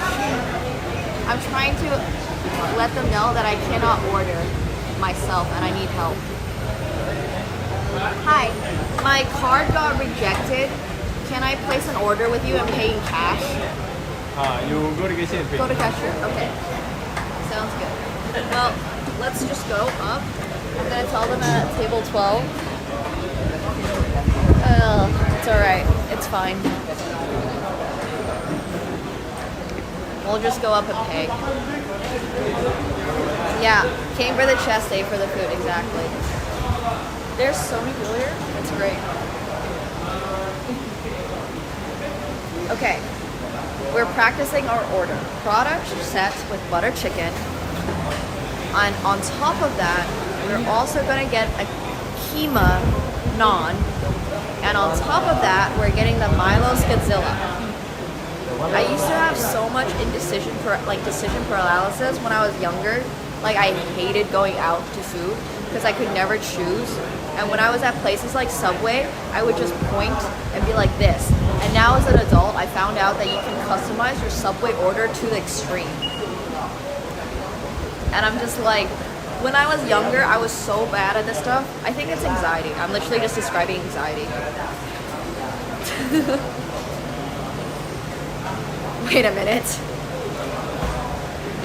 Hello. Can I do one Milos Godzilla regular, less sugar. And then also, can I do one keema naan? And also one Prada set with butter chicken. That's all? That is all. Thank you. Let me get some cash out. That's 25 and 70. I don't think I have any change, so I'll just give you a 2 Sure. and you give me some change. Thank you. All right, cool. Thank you so much. 12? Yes. 12. All right, cool. We paid, we have a receipt. I know, right, Pika? Oh wait, sorry, table 12 got taken. All right, cool.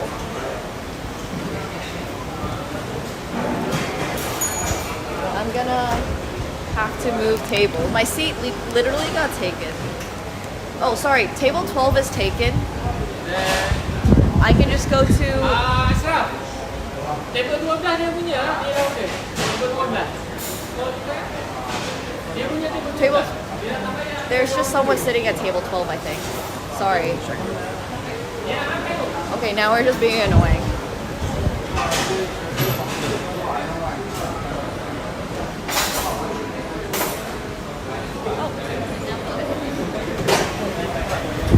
Is it this one or? Oh, okay. Thank you. Sorry. Thank you so much. All right, we're fine. We're fine. Oh my God, it's so windy on that side. Get them a meal. Yeah. Wrestling for table 12 incoming. No, it's okay. They moved.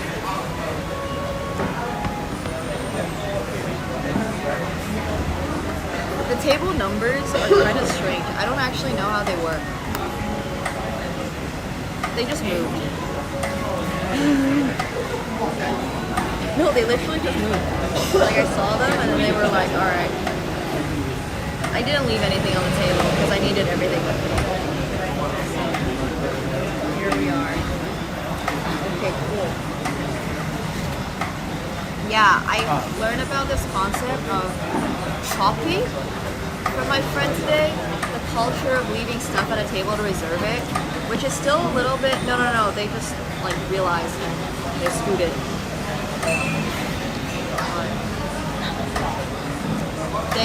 You can leave stuff at places and then they will move.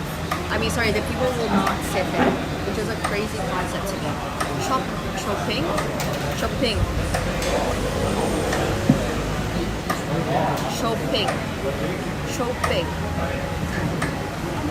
Okay, interesting. But yeah, shopping. Yeah, exactly, Rainy Dog. Imagine doing that in the US. Your stuff is getting tossed out. But here in Singapore, it's very normal to leave your stuff somewhere and then just go and order and then come back and your stuff is still going to be there. What a crazy culture. Nobody steals apparently here, which is also insane. Like, people will literally leave just napkins on the table and be like, sorry, that's reserved. I think it's a crazy culture. That's crazy, Neogenes. Yeah. Mind-boggling as an American. Yeah, exactly. I'm so hungry. I'm so excited for my food. We're gonna get we got a naan. Sorry, we got a Prada and butter chicken set, and then on top of that, we also got a naan, a keema naan, which I've never had before. Exactly the culture. No one wants to go to jail here. Fair enough. Yeah. I have not seen the prison time yet. Honestly, that seems crazy to me. Like, it's almost, well, look, I definitely am of the opinion that, you know, not all crimes deserve severe punishment, but it is also very nice to be living in a society where you don't have to worry about your safety and worry about your stuff getting stolen all the time. I'm not gonna lie, it's kind of nice. Like, I do. Right, I agree with this, Pokey. Thank you.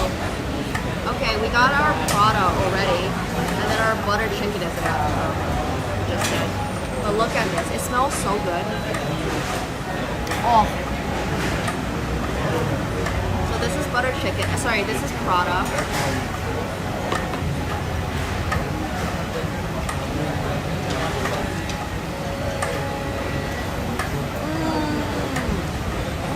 It's perfectly buttery, perfectly crisp, and the food is out.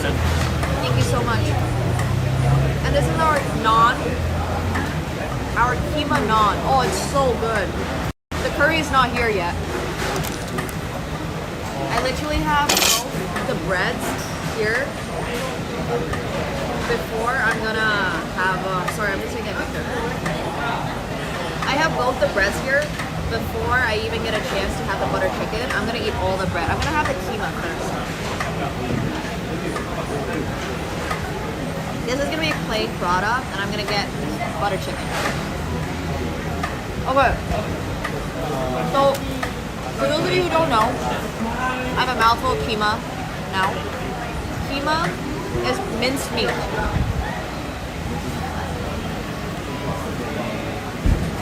If you open up this naan, you can see the minced meat inside. And this is a keema naan.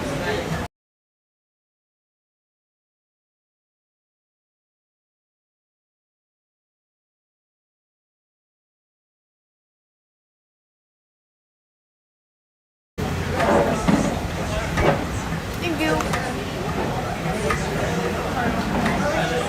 And this, oh.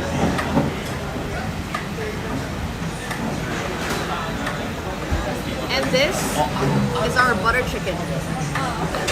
So it's actually good. Nothing is huge, and I still have a drink coming. But everything looks fantastic. We're gonna load up on carbs. All right. You know what we gotta do? Put our hair back. That's what we gotta do. Because I don't want to get my hair to get in my food.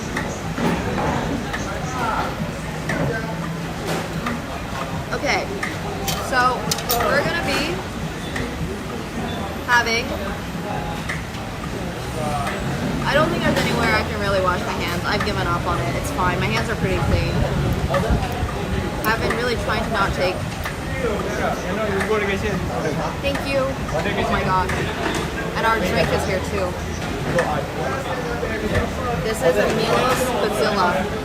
Okay, finally, I'm gonna take a picture of everything.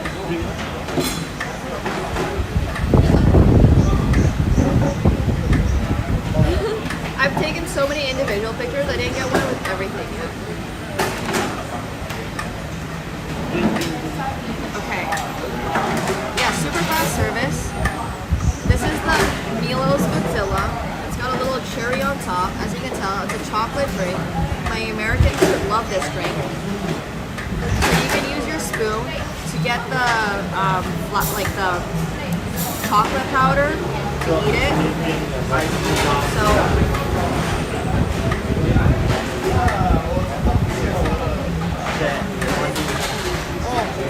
it's actually really good. It's super good. Okay, I'm so hungry. Let's dig in.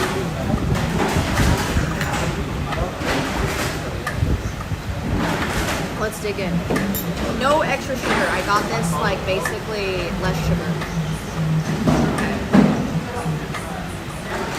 Are they closing? I thought this place was 24/7.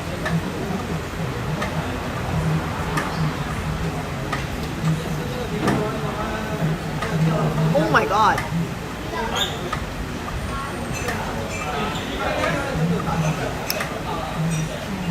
This butter chicken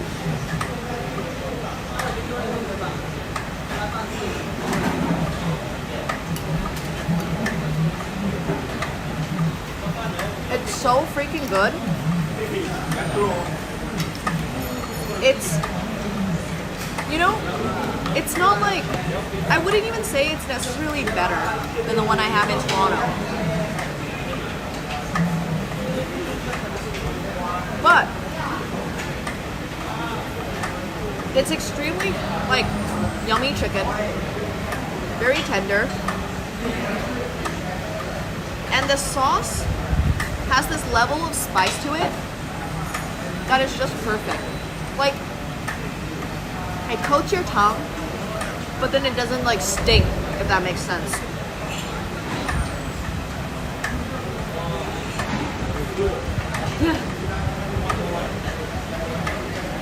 Oh my gosh!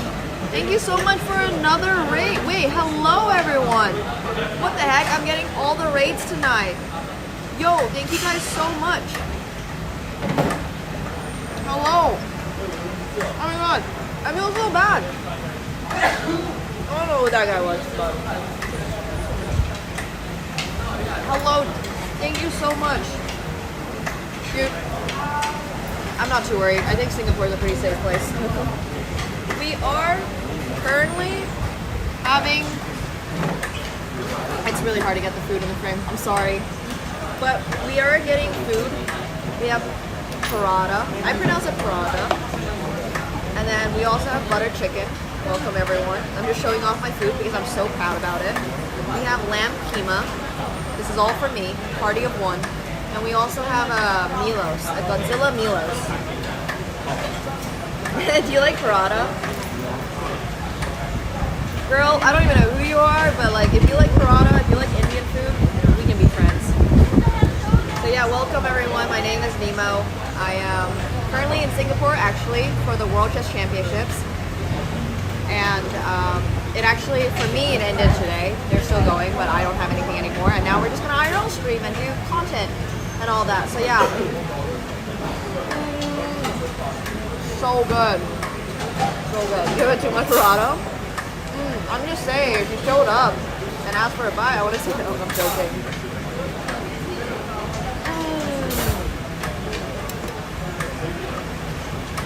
I don't blame her. This is so good. Like, look at how easily you can tear it off. It's basically like a pastry dough. You see that? It's perfect. It's got perfect layers. So usually with pastry dough, you gotta put butter. You layer it with butter, which is how you get the layers. And then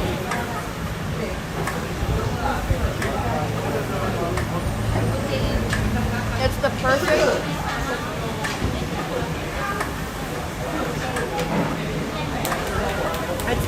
combo for butter chicken. The butter soaks up. Oh, they use ghee? That makes sense. Okay. It's like extra fatty, and I can taste that, but it's really good.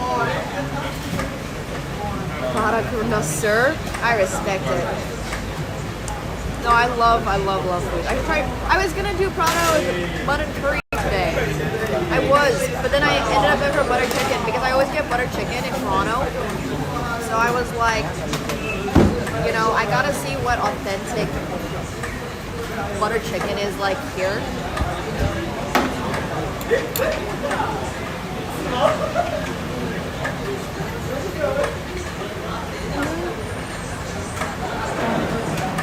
Food is awesome. It's so good. I hope I'm making all of you guys jealous.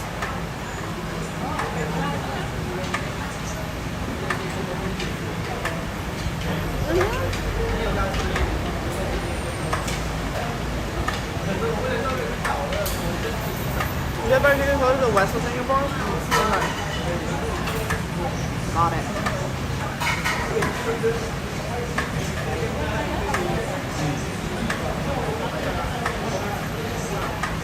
I gotta follow Leslie.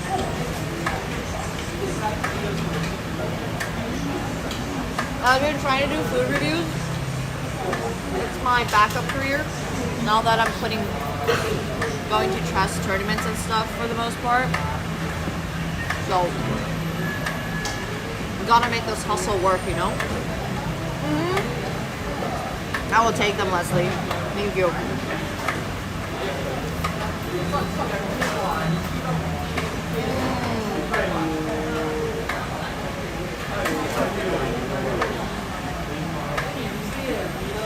This is a lamb. Sorry, this is a keema. I actually don't know what the minced meat in this is, but it's so good.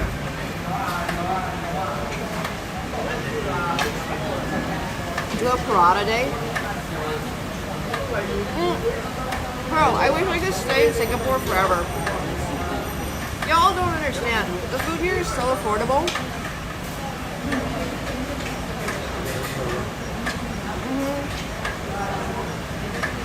Describe taste. Okay, the lamb keema is honestly not impressing me that much. I think that keema on the inside, the minced meat, is actually flavored really well. You can kind of see, like it's like a turmeric,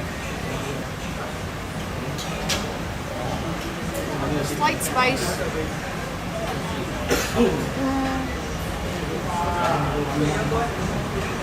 Salt. In a very pleasant way. I would say the naan itself is not as soft as I like it, which I understand could also be a choice thing. I definitely, it's not that thick, it's just a very light keema naan. No, I feel like a shawarma sort of dusting in it.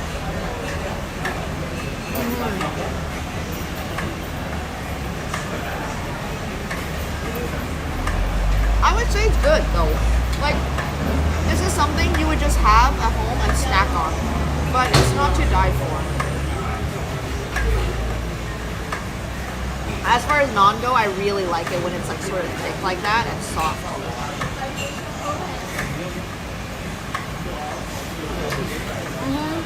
I am literally eating Indian food to celebrate Gukesh's win. I actually didn't think of that, but let's just say we are doing that.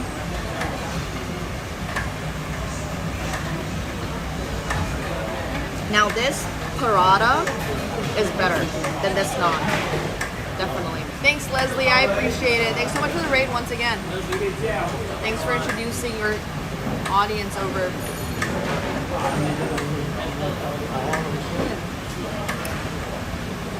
So good. There's like a fan above me that I think is a little old. Okay, sounds good. Instagram. I'll follow you back.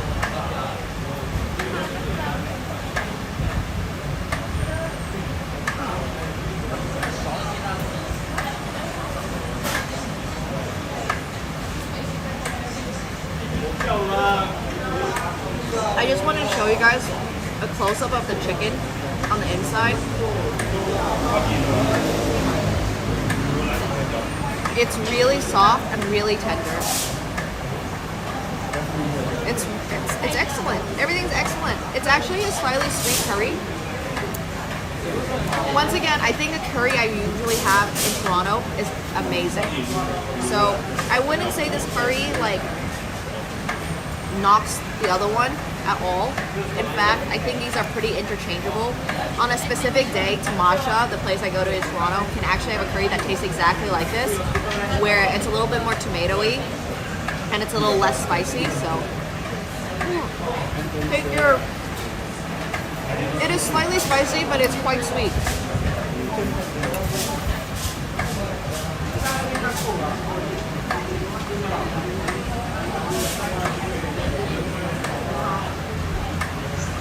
This paratha though, I would just snack on this. Like,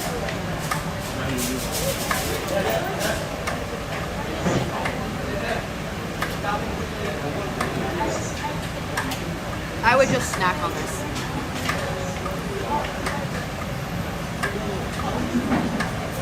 It's so good. Paratha. Paratha.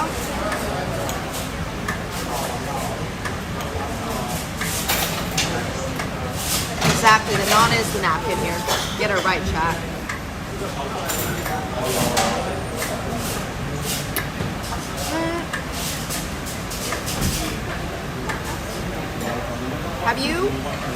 ever had is a croissant. Have you ever had a croissant? Oh! What the hell? Hey yo! Mickey already prepaid for all the food. Jeez. Thank you so much, Anonymous, for the 50 gifted subs. Thank you. Guys, if you got a gifted sub tonight, please, please, please make sure you're thanking them. Because seriously, that is so insanely cool. Thank you guys very much. I really, really appreciate you all supporting these streams. I just want to make it clear, this trip was mostly sponsored by the Singaporean Chess Federation.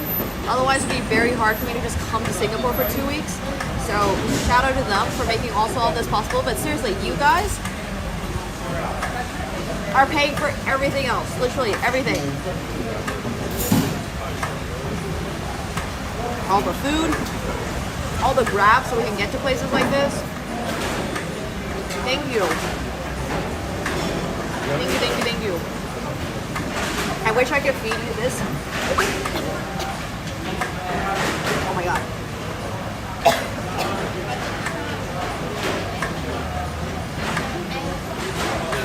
You know when spice goes down your throat the wrong way? No, not too spicy at all. It went down the wrong pipe. It went down the wrong pipe, and when it goes down the wrong pipe, you really feel it in like the back of your throat, and it tickles so much, so badly. That's what happened. Yeah. But before Anonymous so generously interrupted us with gifted subs, thank you Anonymous once again.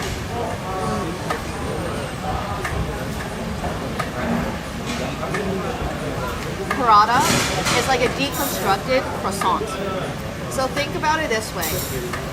If you've had a croissant, you very carefully shave away the crispy outside, and in the middle, you got like this buttery softness, fluffiness. Now, you lay it out flat. That is a paratha. Yeah, man.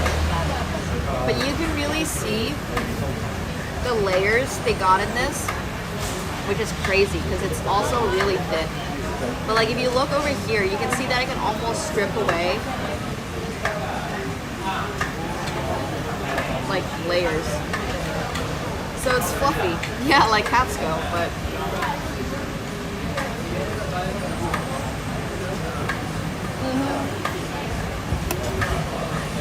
and it's cooked on a hot grill. I didn't think I knew that.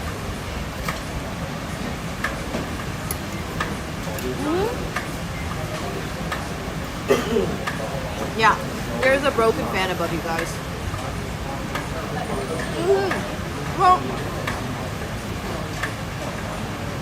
no, not like pita. Way freaking better than pita. Pita is very floury. Paratha is like eating butter that's laid flat.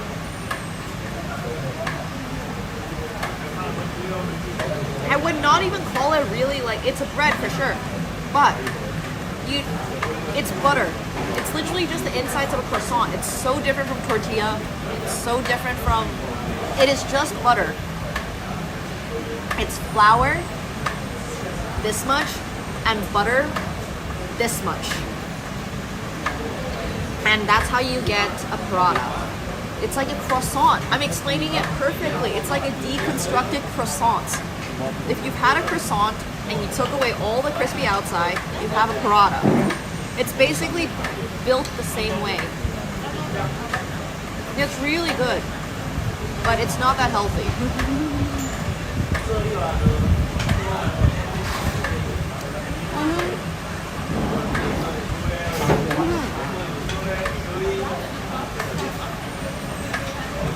It's good and flaky.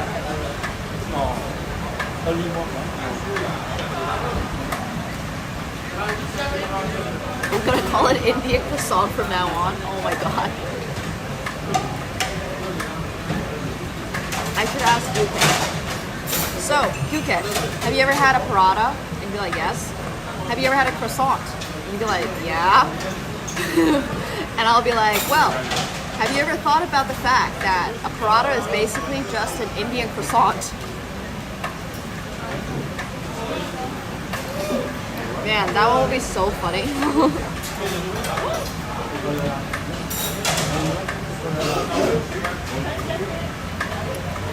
Well,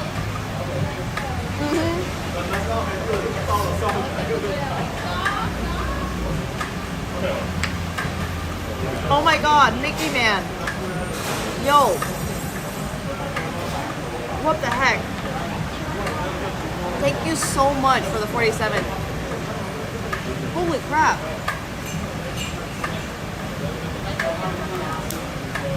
Yo. If you guys gotta get this up for Mickey, please make sure you're thanking them. Seriously. Thank you so, so much. Thank you. Clearly Disney is sponsoring this channel. Exactly.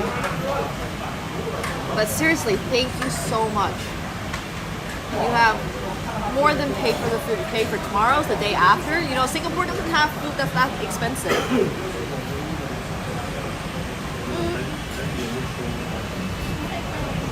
Well, it's true. But seriously, thank you. Also, these are some decent sized chunks of chicken in my sauce. Yeah. I'm starting to slow down a little bit because I can feel myself getting full. It was perhaps a little ambitious to get a butter chicken set with paratha and also keema, non-keema on the side. But look at the way you tear it apart. It's just butter. This whole thing is just butter. Yeah, we're pacing ourselves. No, there's so much good food. We're like a quarter of the way through our Milo Godzilla.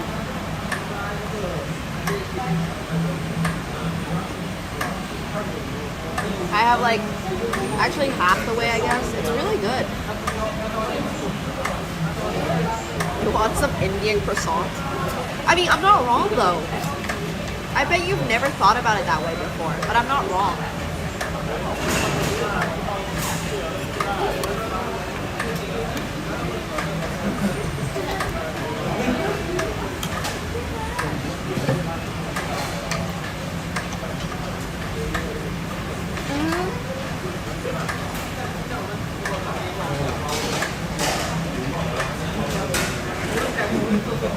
The texture of naan.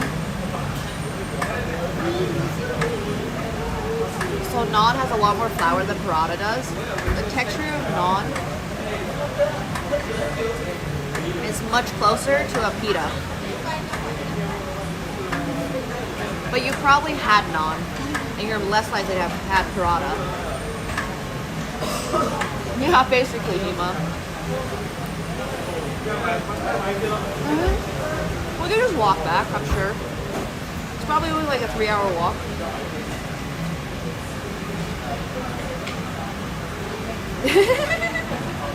Yes.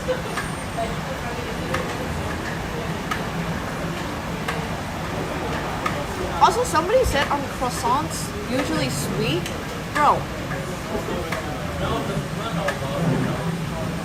Croissants can be a lot of flavors.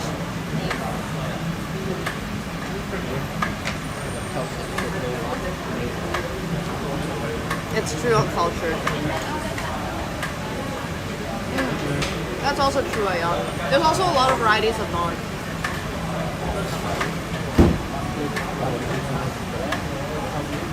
I don't know. But, man, the food is good. The food's very good.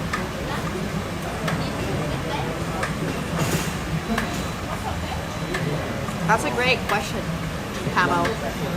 Honestly, chocolate croissant seems, I mean, chocolate burrata seems sus.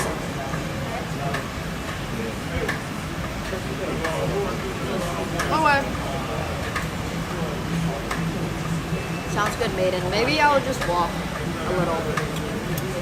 We'll see how far we can get there by walking. Yeah. Do the dessert burrata. I don't think I can do dessert burrata.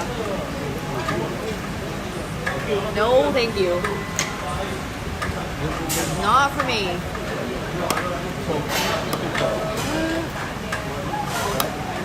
I don't know. It was basically a pancake, yeah. It's like chocolate on bread. Okay, you know what?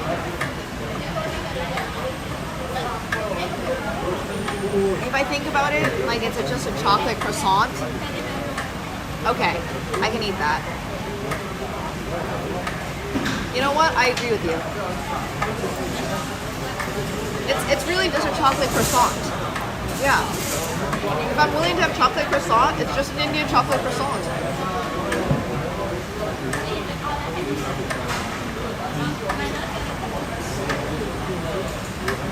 Man.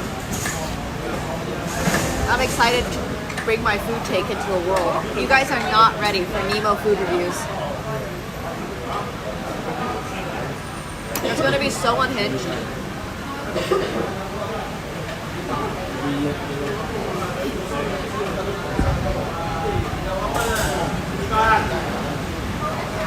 I'll give you guys the craziest comparisons. Just you wait.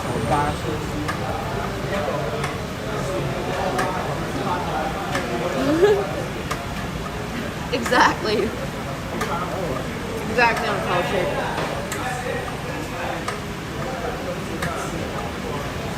Yeah, what came first? The croissant or the burrata? Oh, what's my favorite word? Conversion evolution. These are conversion evolutions, you know? Like, they both came up with something buttery and soft and layered.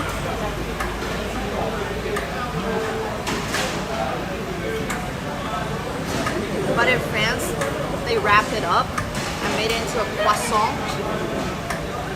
And in India, they laid it out flat. So it's still pancake shape. But on the inside, they taste the same. Okay, this one, burrata has a little more texture. A little more texture. A little less flour, a little more butter, a little bit more chewy. Yeah, if you develop independently, it ended up being similar. It's conversion evolution.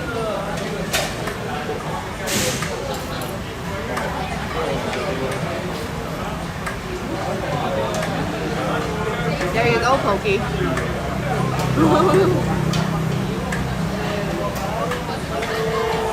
There you go. Yeah. Now I need to look up how croissants were made. What's the origin of the croissant? Where do they get that? Where do they get the idea from?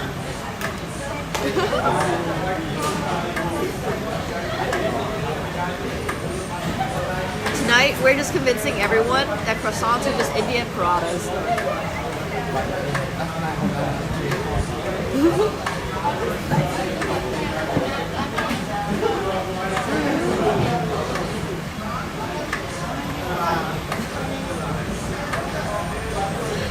That is our entire spiel now.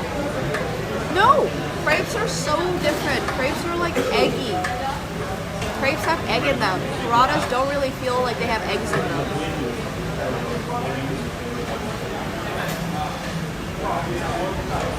Okay, can someone look up actually how croissants, like where croissants originated from?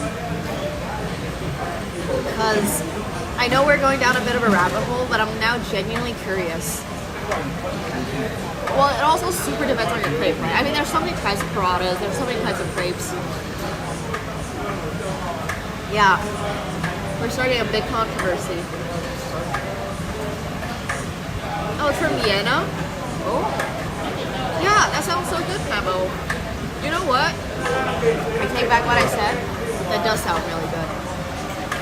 We are probably thinking of different crepes, yeah. I'm thinking of crepes that are like rolled up. Or can be rolled up. Like folded, and then you have it in a little foam. And then you chomp.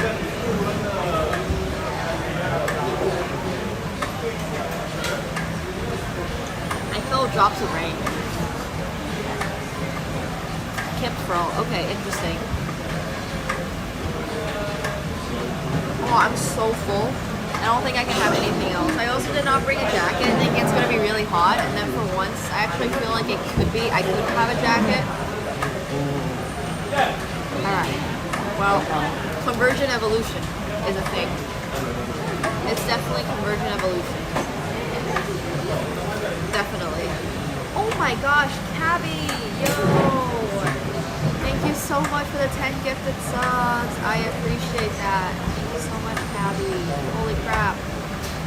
Yo, if you guys got a gifted sub from Cabby, please make sure you're thanking them. I really appreciate it. Thank you. And also, I'm really glad you guys are enjoying the IRLs. The IRLs have been tons of fun. Yeah, it got stronger suddenly.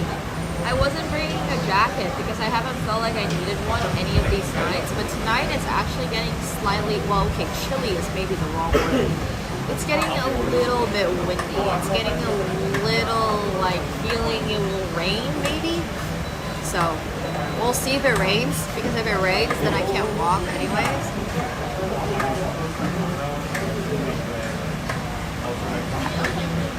Seriously, thank you so much, Gabby.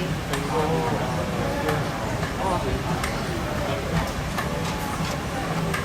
They get coffee from the church, too. It was after Vienna beat the Ottoman Empire. Wait, I'm gonna read this up now. Now you've piqued, P-I-Q-U-E'd my interest.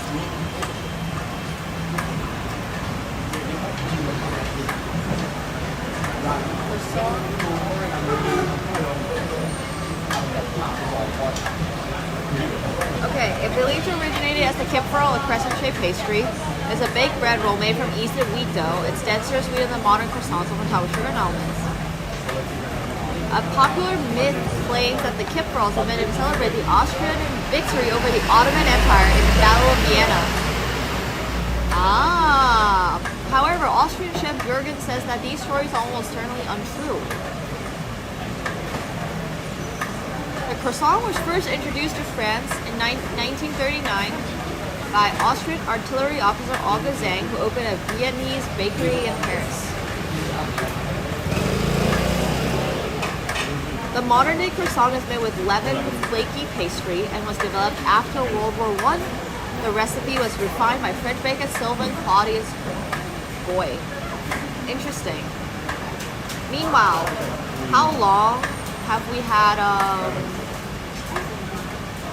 paradas for? Now I want to look that up too.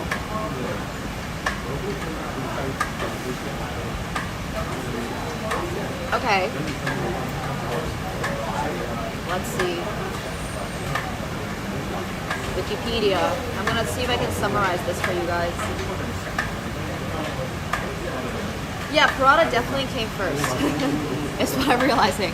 If the croissant was only refined like during World War, like if our modern day croissant was only existing after World War I, then it's not that old. It's like, who's the girl that is literally as old as white bread?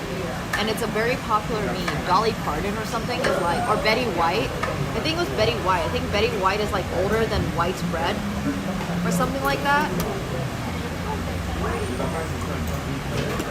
Do you guys know about this? Isn't this is like a thing that shows up on my Instagram page, like basically every other month. There's like this fun fact.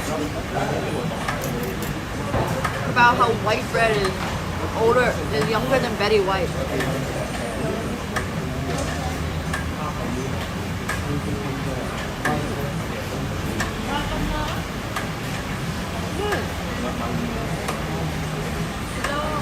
Paratha is an amalgamation, which means it's a combined word, of the words parat and atta, which means literally layers of cooked dough. That's interesting.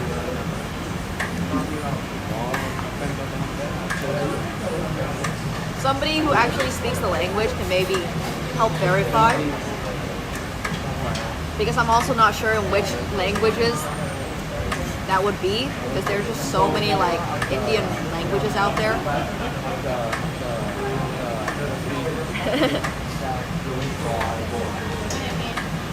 Okay, wait, let's see. Okay, the word paratha is derived from Sanskrit, 12th century.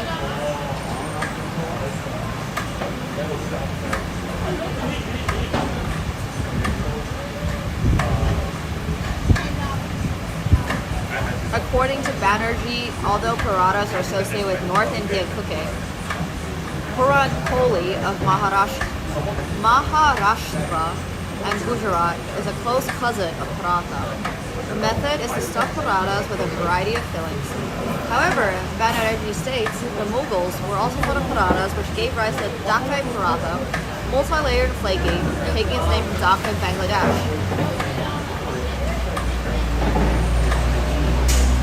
Interesting. Nijar, in his book Punjab Under the Sultans, 1000 to 1526 AD, claims that parathas were a common food in this period, but cited no source for his claim. Interesting, interesting. So basically we don't really know, but it is for sure older than croissants.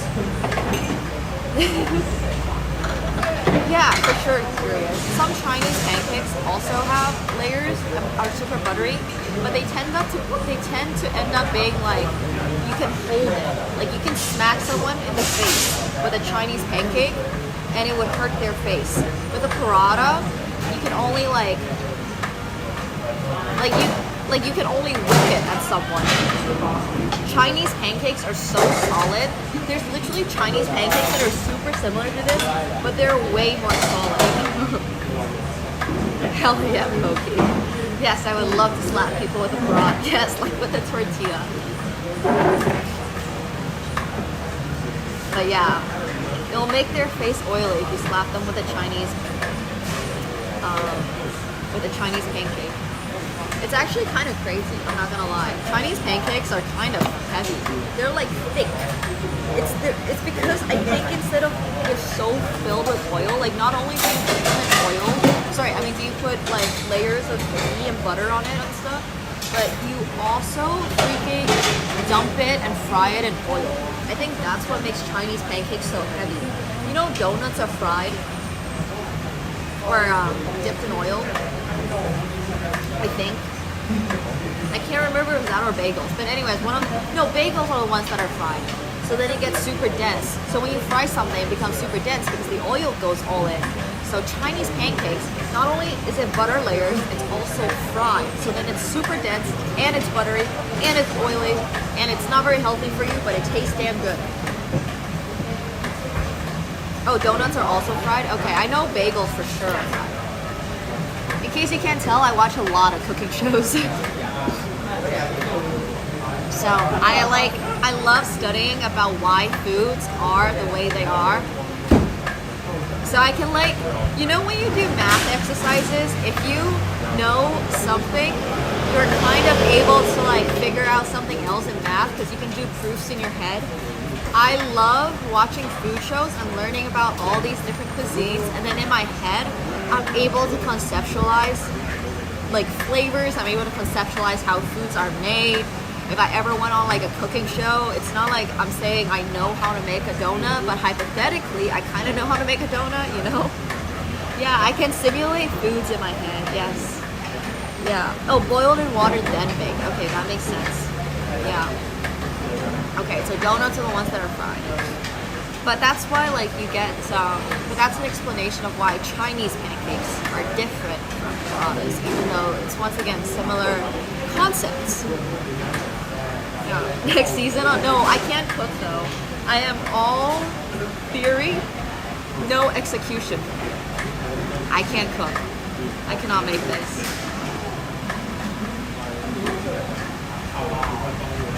Man.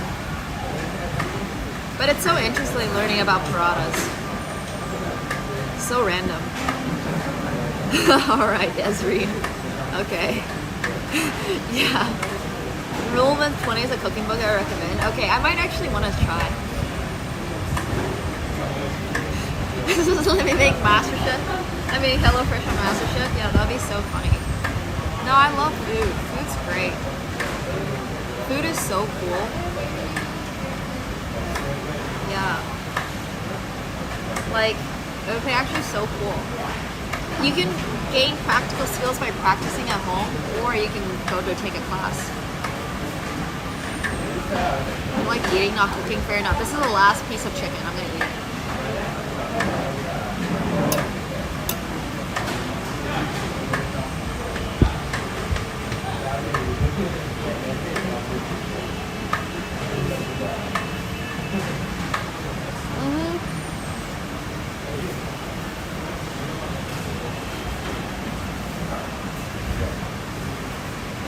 Yeah, we're actually in Cairo right now. Whoa, that was spicy.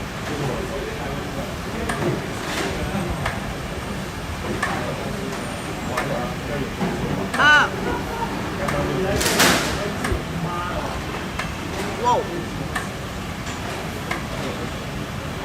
That bite was way spicier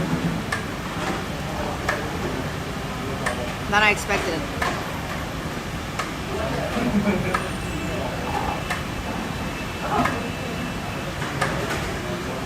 Down.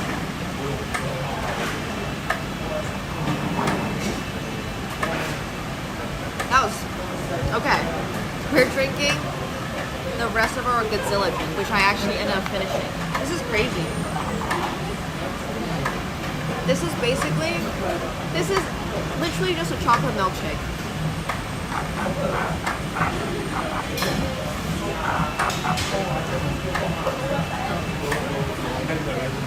Oh. Okay. We can't finish. This is the only thing we did not finish. A half piece of lamb keema. I got it less sweet. I never get them full sweet. I always get less sugar. So it's not that sweet. Apparently in Bukat Tima is what I have told people. I don't actually know what this area is supposed to be, so but it is nice. What? Singapore can be expensive, but food isn't that expensive. Food is one of the more I did order less sugar. Or I ordered like regular. I definitely ordered something along the lines of less sugar. Because it's not that sweet. It's really good. It's really good. No, it's not that expensive here. Food is really cheap in Singapore. So for 2 pieces, okay, so for 1 set of keema naan, for 1 Milo Godzilla, and 1 Prada set with chicken, this came out to $25, which in my opinion is very reasonable. This could have definitely been a meal for 2. And I know I said this about the Beijing duck I had the other night, which I also realized could have been a meal for 2. But I am choosing to have it as a meal for 1. So realistically, you could be splitting this bill with someone, but instead I'm paying the whole thing for myself, and it's totally fine. It is. It's a lot of food for 1 person though. I got a whole butter chicken set, bratas, 2 lamb keema. Feeds 2 to 3 people or 1 Nemo.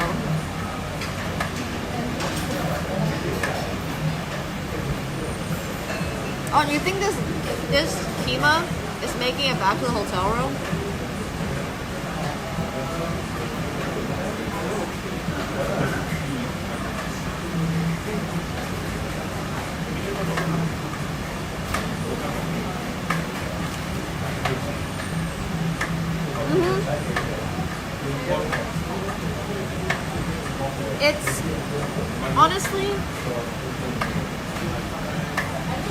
I don't know how to describe it.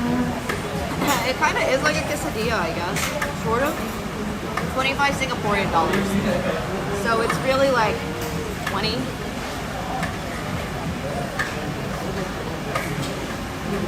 It's 20 US.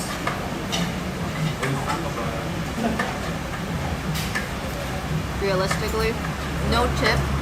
Tax included. No. Just grilled well. So.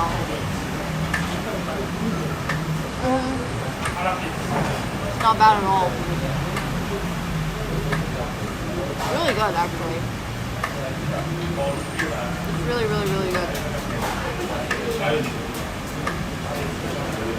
Yeah, they have McDonald's, but why would we go to McDonald's?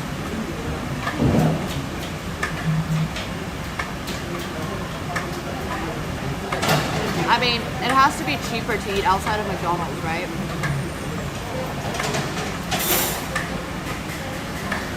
Like, this has to be cheaper.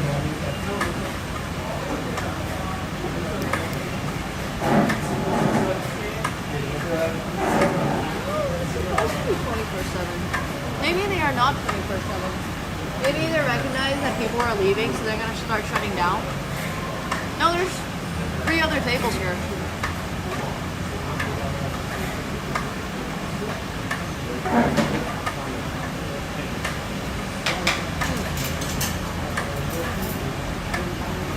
It's actually more expensive. I found out that the Starbucks here is more expensive than Toronto. Bro, the Starbucks here charged me $10 for a mocha.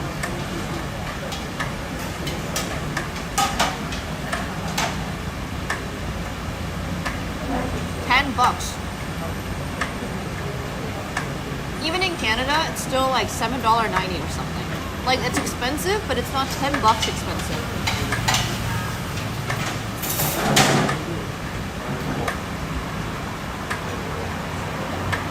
Yeah, it's more expensive than Toronto, for sure.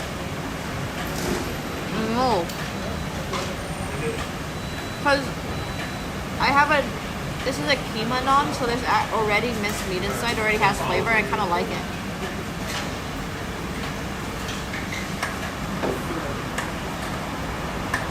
Bro, whenever people are like, oh, you should gain weight, I'm like, can't you tell? I am working on it. We're doing exactly that, don't worry.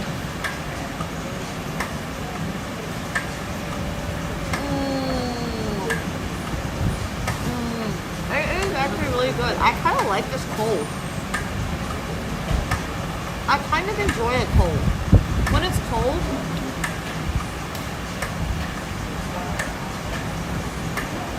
it's sort of giving like a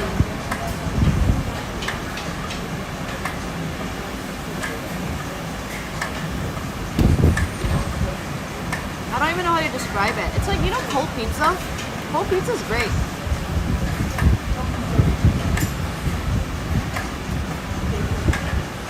Don't get it, bro. It's like a cold pancake. It's kind of good. Like Indian quesadilla, yeah. I like cold pizza. Sometimes. But not always.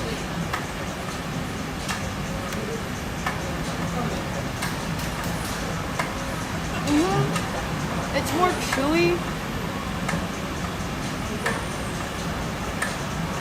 Cold pizza with coffee? I don't know about that one. I just like cold pizza.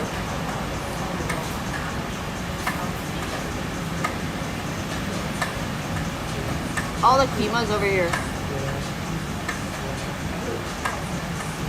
I agree. Certain pizzas get cold, not all. 100%. No, like room temp. Definitely not ice cold. Not straight out of the fridge. Like, if you just ordered a pizza and then left it out for like half an hour and now it's room temp, that's kind of good. If you froze it in the freezer, no thank you.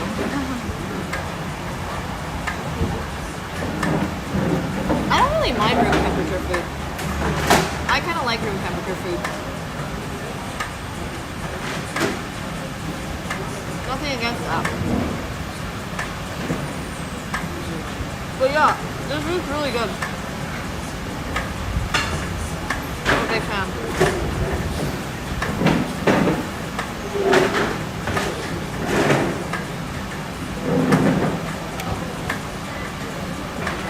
Room temperature ice cream? Okay, no. Not ice cream. But like,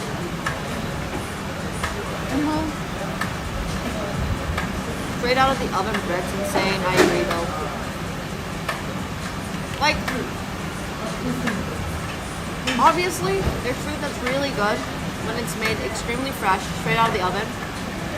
And there's food that I don't mind as much having a little bit later. No, I love dosa.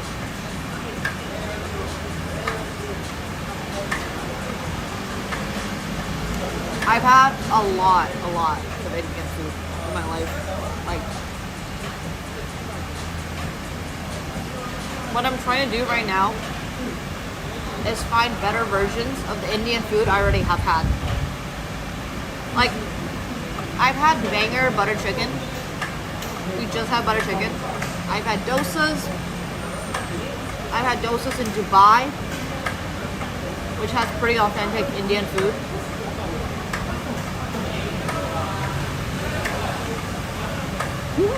Damn, Nemo. Coast side? Interesting, okay. I agree, Bido. I think things like soup or chili that you want broken down is better later. Banger butter chicken is a great handle. Yeah, if you guys ever see banger butter chicken on the Rift, you know that's me. Hey Mega, you missed everything.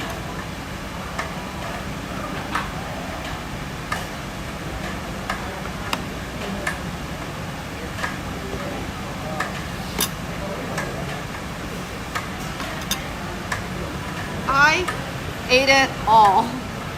Yeah.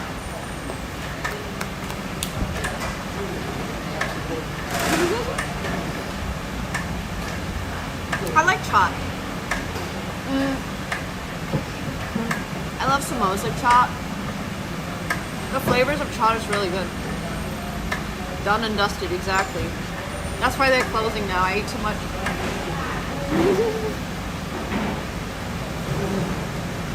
My Milo Godzilla is completely done. Sounds good, Mego. Sounds good.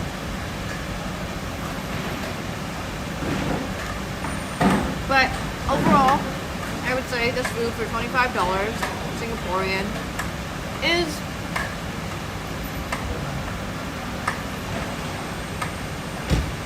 .5 out of 10. I actually don't think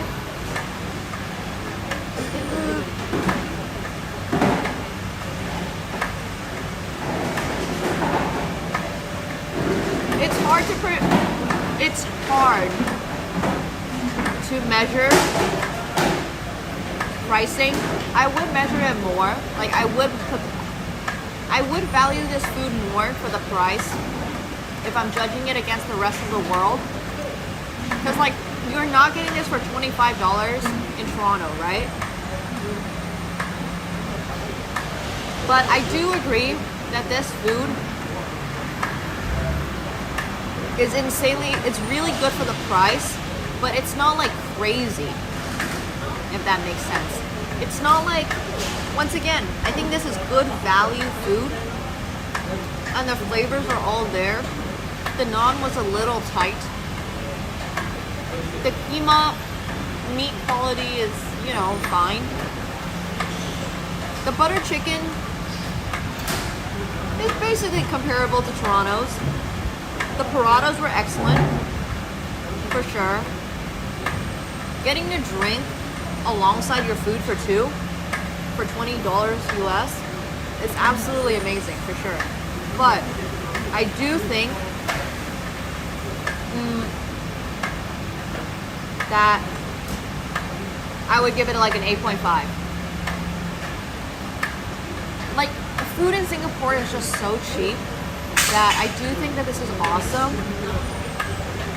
But I also, for example, yesterday's the chicken thing, I guess the day before at MBS with the soup sauce thing and the paratha and the baguette, like that was basically a 9, and it was only a 9 and not like a 9.2 or 3 because it was too spicy for me. Like that one is truly exceptional flavors, like blasts you in the face with flavor. It's super unique flavor. I have had all these flavors before. I have. I'm not gonna lie. The Milos Godzilla is not reinventing the wheel or anything. It's good, but it's not reinventing the wheel. I've been to Hai Di Lao twice already on this trip. Why am I eating alone butter chicken? Because I don't want to share. It's all mine.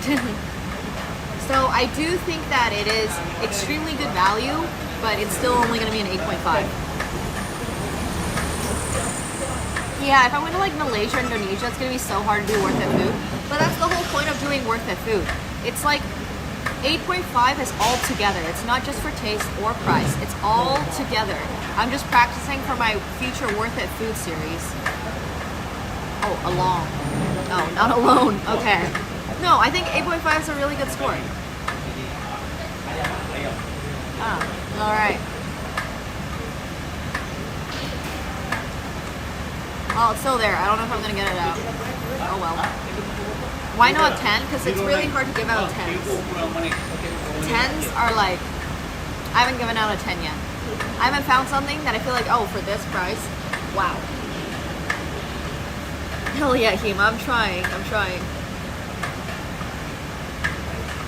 The food here is like, it's not even a black pepper though. Oh, it's gone now, okay. It's hard to give a 10, and also because once you give a 10, it's like, oh, what if you find something better? You know? So I feel like I can't really ever give a 10. Oh, really? It's not raining here. It looks great here, actually. Do I want a drink to go? I'm kind of thinking about getting a drink to go. I also feel bad. I've been here for so long.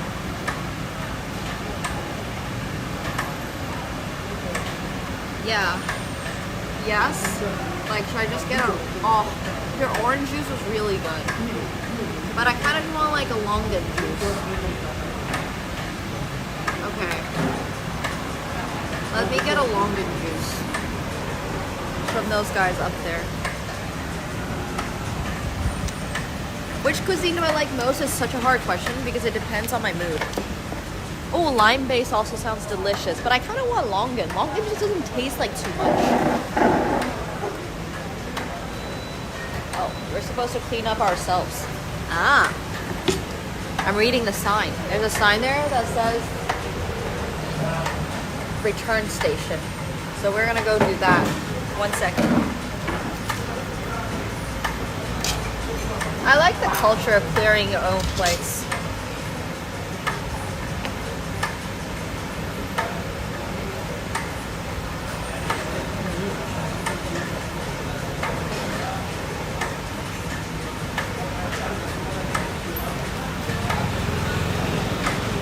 Okay, you can now get fined for not cleaning up lockers. What? That's crazy. That's actually kind of insane. I mean, I guess that's a way to get people to just do stuff, huh?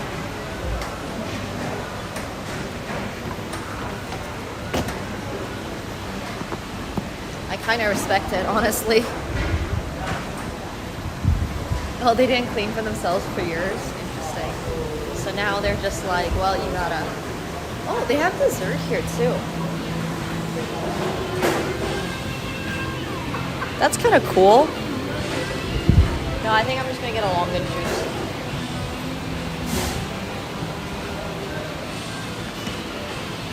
Yeah, it's crazy, but it works. Right. Hi. Can I just do one regular Longan juice? Yeah, less sugar. Having a takeaway? Pardon? Having a takeaway. Take away. Thank you.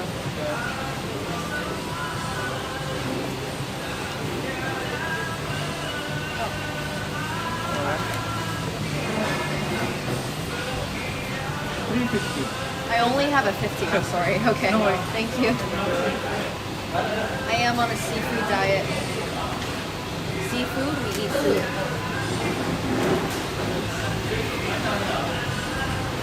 I'm unironically trying to gain a little weight because when I go back to Toronto, I'm gonna cut. Also, it's kind of hard to not gain weight here. So, 46. thank you so much. You're welcome. Just wait over there. Okay. I have had seafood here in Singapore actually. I had Peranakan and they love doing fish in their curries. So I had cooked fish curry. And it was really good. It was like a fish I'd never heard of before. I'm sure it has an English name. But they gave me their, like, what's it called? They gave their original name, so. Thanks. I do not like crab. Unfortunately, I am not a crab person. I don't like shellfish very much. Only sometimes do I like shellfish. Yeah. I don't really like oysters or mussels or... Yeah, there was. It was like a full fish. It was a whole fish. No, I don't like soft shell crab either. I just don't like crab. I've just never been a fan of crabs. I like imitation crab, but obviously that's not real crab. So, you know, I don't think that really counts. But yeah, I had a fish head curry at a Peranakan place the other day, and it was really insanely good. I mean, Singapore food is just limitless, literally limitless. There's option upon option upon option.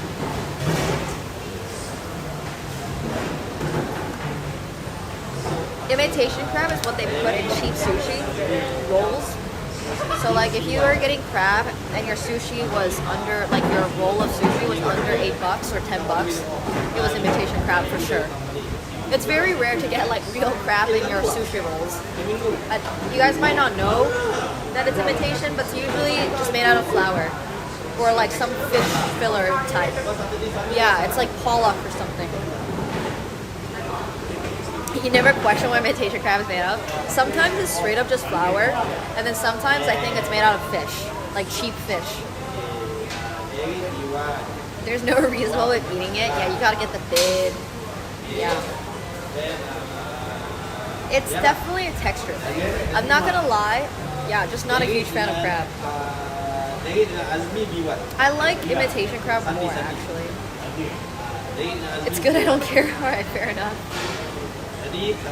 Some people like it, some people don't. I prefer imitation crab over real crab. Worse crab, it look worse inside than outside. Oh, you know what? I do like crab bisque. I can get behind crab bisque, lobster bisque, that type of stuff. I can do. This matches with my don't mix my veggie steak. Yeah. No, I don't really wonder what's an imitation crab. I know what's an imitation crab. It's always flour and some type of cheap fish mix. It's like flour and pollock. Or like flour and some really cheap white fish. Like it's just not, yeah. It's just not supposed to be, it doesn't even taste like crab. I think that's another thing. It doesn't really taste like crab. Once you get real crab, some people like crab. I like some crab. I like crab bisque. I don't love just having like a crab leg. I don't love like a crab sushi roll. So, yeah. I feel like I got so much stuff in my teeth.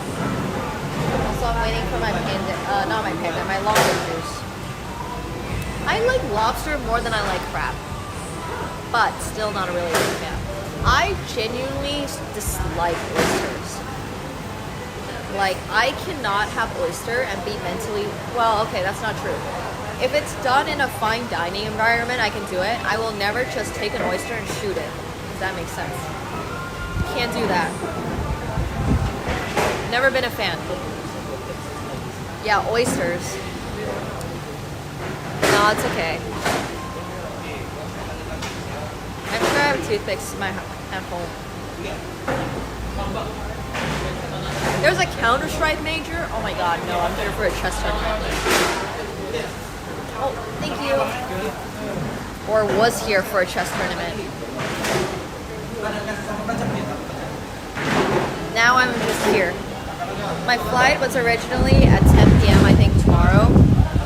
And I can't even cancel it, so it's just a wasted flight. Which is sad, but I did really want to stay an extra few days just to have a vacation.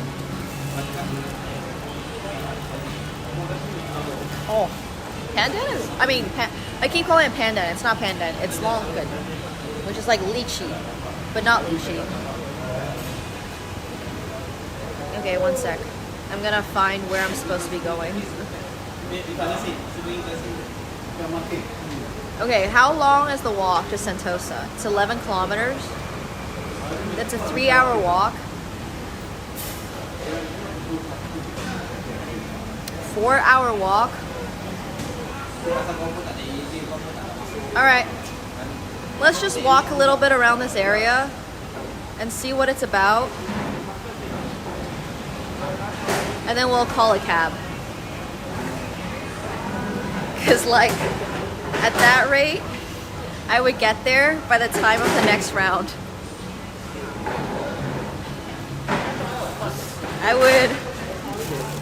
I would make it there by the time they were gonna start round 11. Okay. Oh, it's just housing estates. Okay, you know what? In that case,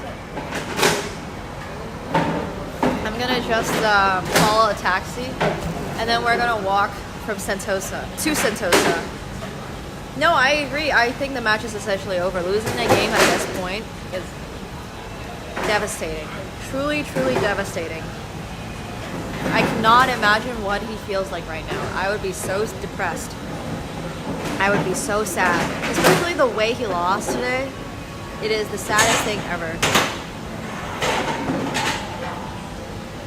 I think the Sentosa gateway is kind of pretty, but I don't know if it's open. So maybe, how hard is it to get onto the beach? Probably hard, huh? Okay, let's not do that. Like, I just want to walk by the beach. Is that too much to ask for? He does have 2 whites left to go hard, but...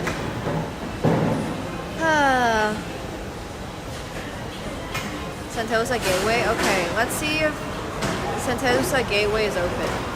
The Sentosa Gateway is really pretty. And I haven't walked it yet. Well, it doesn't look like it closes, so... Oh, I pulled up Uber. Accidentally, it's supposed to be Grab.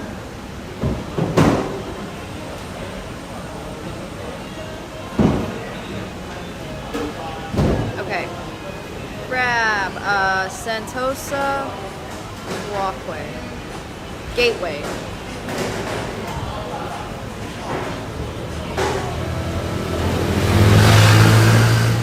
Wait a minute. No! No, no, no, no, no. I don't want that. Fudge. I need to put in an actual address, I think. Okay, 1 second.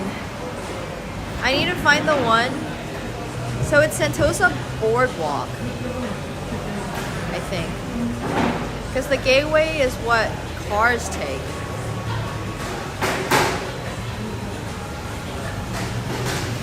So as a human, I gotta take the boardwalk. Yeah, I got it. Okay. Alright, cool. We're gonna just go wait.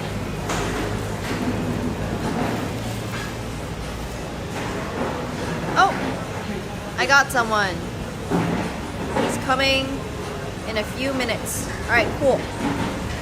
We have a driver, we have a plan, we have a beautiful, well, marina scene, I guess, to show you guys. I'm gonna show you guys the marina. I know, right, Emin? It's super late here. It's like 2 a.m. But yeah. Yeah, I'm going to get dropped off at Vivo City, basically. And he's not on the other side of this country this time. Oh.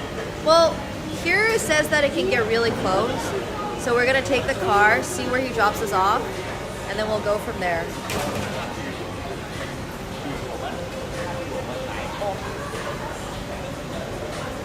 No, there's no raccoons here.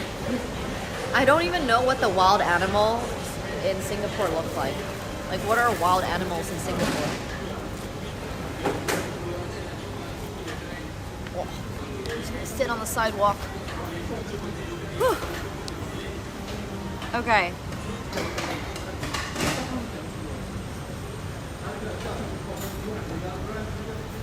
Wild boar mosquitoes? Mosquitoes don't count. Oh yeah, there's supposed to be otters in the river. That's pretty crazy. Monkey? You guys get monkeys? You guys get deer? Where the heck are you seeing wild boars? I feel like those are...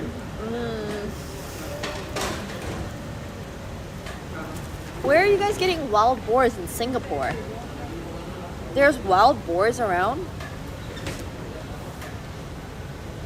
In the housing estate? Oh. Really? Monkeys and wild boars? That's crazy. A lot of roosters? Really? Huh.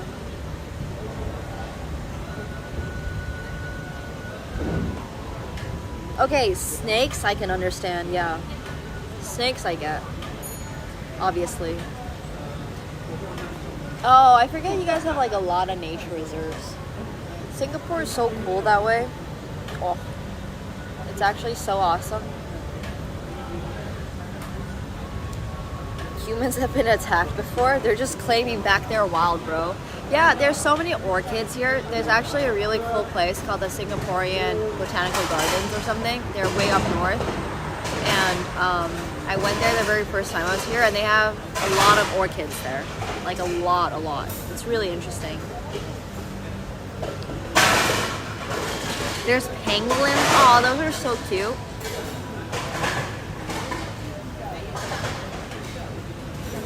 Hey. Somebody won today in the World Championship match, okay?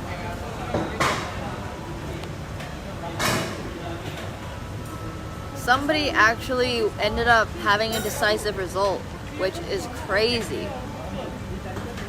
I wonder how it's gonna go. I genuinely would love to know how it's gonna go. Because I feel like tomorrow he's gonna not, well, Ding's gonna have to push for a win basically. So it's sad. I am sponsored by the Singaporean Chess Federation to be here, but I do not have to play any chess. That is not part of my contract. Oh, I think he's here. Let's go get him. Get in.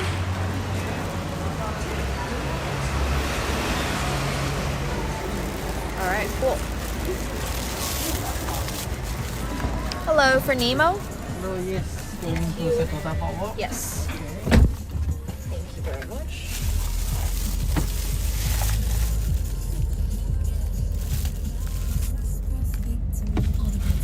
Oh, I don't think that's in Ding's vocabulary. He can do this. Also, there's a couple of other places that are open late night. But this is what commercialized Singapore looks like. It's like these lower buildings and stuff, which is kind of fun.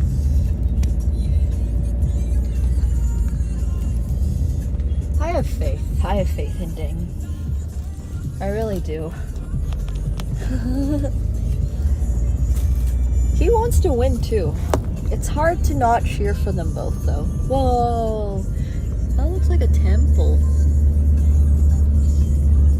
But yeah, I'll show you guys a little bit of what just Singapore looks like. I know it's dark, but this is just residential housing, apartments, condos, an Esso station.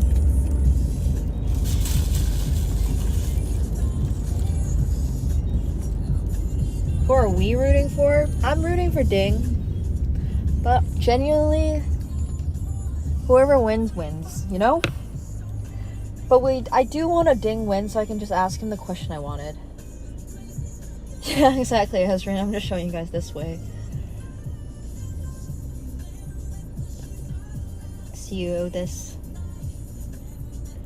But yeah, in Singapore, you drive on the left and the driver's seat is on the right. So flipped as to what we do in North America.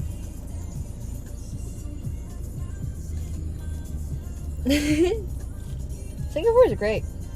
Yeah, it's like the Brits. It's like the South Africans.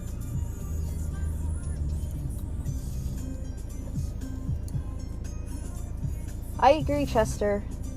For a little bit, it did not look like Ding was going to make it very far. So, it's very sad he blundered today. It's so insanely difficult to win in chess, and he handed Gukesh a free win. It has to be one of the worst feelings ever.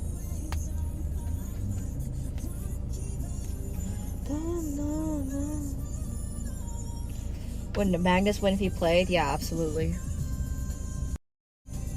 I think Magnus is one of the best players to ever walk this earth. Which, yeah, I think it's just a true statement. But I do want to show you guys what like just normal Singapore looks like. I know we have seen a lot of Marina Bay Sands. We've seen a lot of, you know, Resorts World. We've seen even like Raffles. Those are all kind of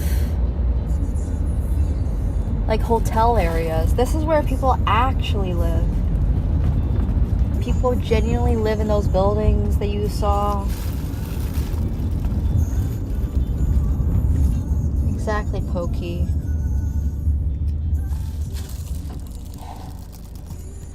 I wish chess was like boxing.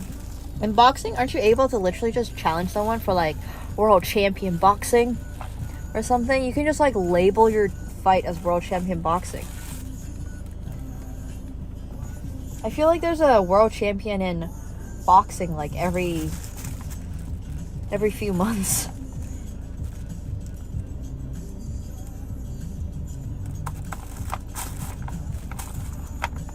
Cap Mall. So many malls in Singapore, man. Yeah, oh, that's why. There's 4 governing bodies in boxing. That makes a lot of sense. I swear, every now and then I'll see like a, oh, world championship in boxing. I'm like, wasn't there just a world championship in boxing?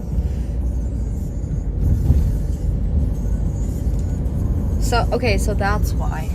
Got it. Okay, it's not just all the same organization being like, alright, you guys fight.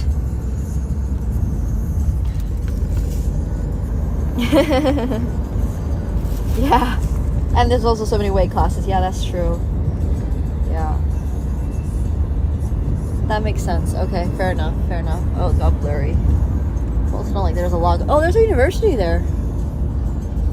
How many universities are in Singapore? I only know Singapore National. There was another one. That was the second one. Oh my god.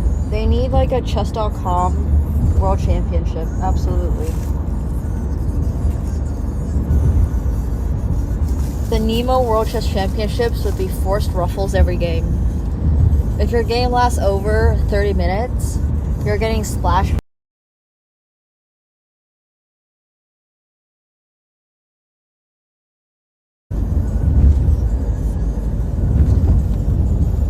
Like, you still get classical time control, but take too long. You're getting dunked in the pool. No, literally, fans are allowed to start splashing water on you. I'm gonna sell tickets for $500 each, or like $1,000 each. And when you have the ticket and you go to the game and the players take longer than 30 minutes, water. Ding can't think for 36 minutes anymore. Yeah, maybe uncultured. Or like game show with the trapdoors. Yeah, spent too much time, dunked. I think that's been his strategy though. He's literally been trying to hold out to Rapid and Blitz, and he knows he can win, which is why he's been drawing the games, which is a valid strategy. It just means that you can't lose a game. But now he's lost a game. No, wine tasting with hyperbullet on the side would be insane. I don't think I'd be able to move the pieces. Bullet. Oh, that's cool, Ezreen. There's so many, like, there's so much, like, schooling you gotta go to before you end up in university. Because you guys also have to do 2 years of military service. The way you guys say public housing makes it sound like it's not good. Does that make sense? You only really use words like public housing in Americas if it's like kind of a lower income housing. But in Singapore, public housing just means that if you get married, you're able to put down some money for one of these, and it's really cheap to do so. Or if you are single for too long, you also get... It's just not like... I think when North Americans hear public housing, they think of like, yeah, like the project, like, oh god, you're poor. But it's not that way in Singapore. I just want to make that really, really, really clear to people who keep seeing public housing. This isn't the slums. Like, yes, 80%. I think a lot of people just aren't aware of that. Usually public housing just has a very negative connotation in America, but here public housing is just normal. It's like 80%. Yeah. Sure, yes. So I heard from someone that if you marry another person with a Singaporean passport, you're entitled to your own apartment. Yeah, and it's like a 99-year-old lease, basically. So basically, yes, and if you're single for too long, the government takes pity on you. Yep. And it's also bigger than condo, which isn't even that bad, because it encourages you to have a kid. Yeah. Sweet. Yeah, you get pity housing at some point if you're single for too long.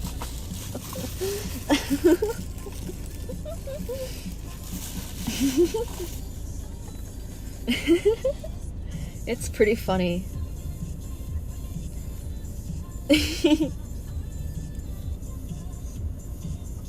Yeah. From what I heard, it's not that bad. Like, it's actually fairly affordable relative to other places to be able to get an apartment. You know how in like, well, I don't know if Singaporeans are aware of this, but it's practically impossible right now for young couples in North America to own their own property unless they're super wealthy. If couples put together their money, most of the time they're not going to be able to afford a place. So it's kind of nice that in Singapore, at least you guys have the option of getting married and then being able to potentially like I understand that you guys still gotta pay it off. Yeah, I hear you. I really do hear you, but I do still think that it's a little bit better than North America, because in North America, like, ain't any way I'm affording an apartment anytime soon. Like, I can move way out in the countryside and I still can't put down a down payment for a house. Which is crazy. It just shows you how expensive Toronto is. It's very hard to buy a place in the UK. It's really hard to buy a place in Toronto. And I understand it's a 99-year-old, like, year lease. Out of curiosity, if you... Oh, no, I guess you can't live past 99 years because you're not getting married at, like, 7 years old or something. Okay, never mind. I was going to ask, what happens if you live longer than 99 years? Like, are you just forced to move out at 118 or whatever? But I guess that's not happening. Fair enough, Fido. Alright, well, I meant anywhere relevant. Anywhere relevant in Canada or the US. I'm not counting middle of Nebraska.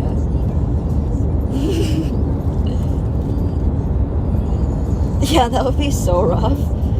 But I guess we're not living that long yet.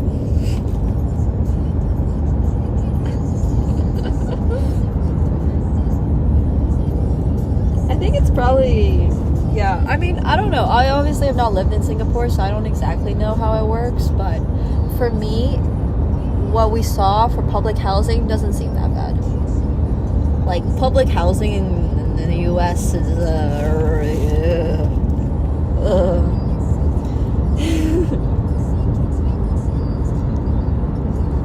yeah, that makes sense. Renting makes sense.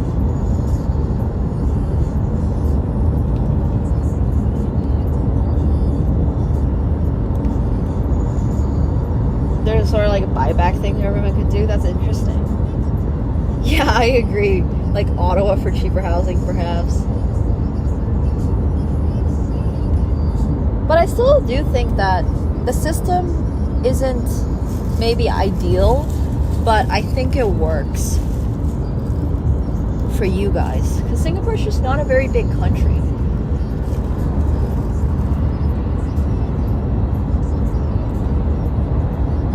I think it's good that the government at least takes some responsibility for making sure people are able to have housing. Because at least, like, you know, if you're single at 35, you have the option to buy, you know, stuff like that. I think in North America, you're just kind of fucked. If you can't afford housing, you just can't afford housing. So yeah. I think it's just interesting.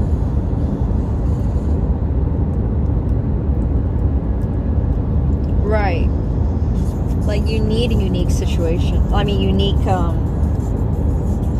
right, exactly, Far Eastern. Way too much average. Way too much. But it's okay. I decided to spend all the money I was spending in LA for rent. Like, I don't know, 1-to-1 in Toronto. So I'm thinking about downsizing for next year, but we'll see.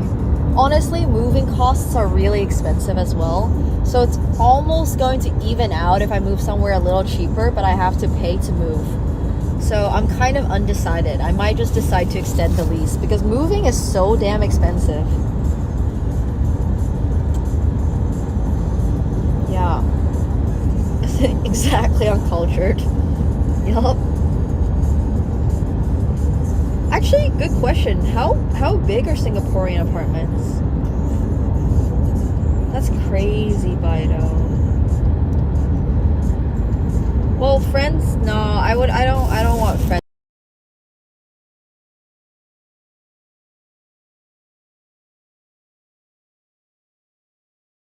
Practice was I would hold on to something and then you just go down.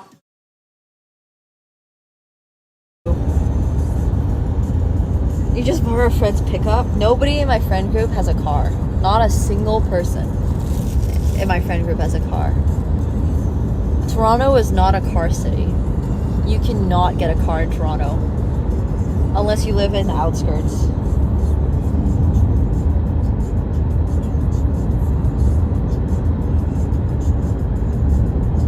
Yeah, having a ravine system running through the city is awesome. Driving in the GTA is terrible. Oh, another fun fact for my non-Singaporeans. Once again, that's public housing. Not the bad kind, the decent kind. To get a car, like to get a license to own a car. So first of all, to get a car, you gotta get a license to own the car. And it is $110,000, 110K Singaporean every 10 years. 110K. Bido, if you were gonna own as many cars as you do right now in Singapore, you'd have to be like a multi-billionaire. Yeah, these are not the projects, chat. This is just normal Singapore. Yeah, 110K Singaporean or something.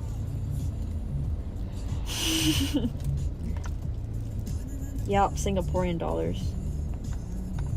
You bid for it as well? That's pretty crazy. No fucking thank you. Yeah. That's crazy that your public housing can go up to $1 million. So you just gotta be like super rich as a couple to buy that then? Do you need a license to have a bike? Probably not. Yeah, this car right next to us probably costs $200,000. What is it? I can't even tell. It's a Toyota. Yeah, that car is probably $200K.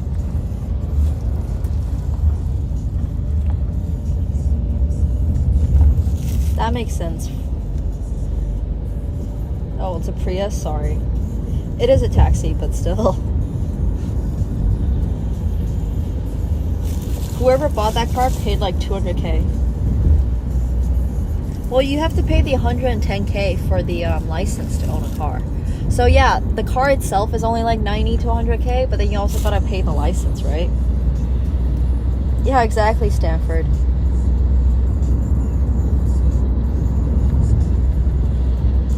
But I think higher.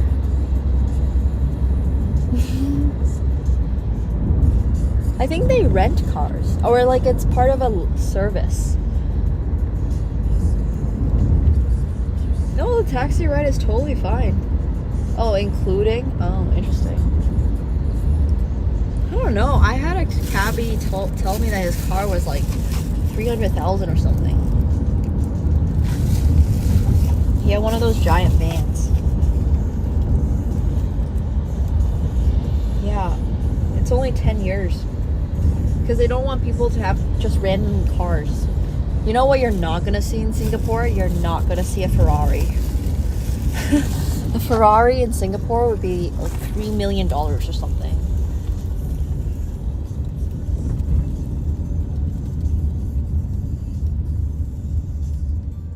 It's pretty insane. But they do have MRT, which is the train system, which is pretty decent.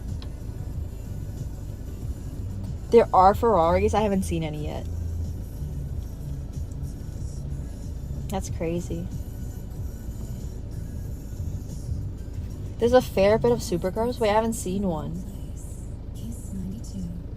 What?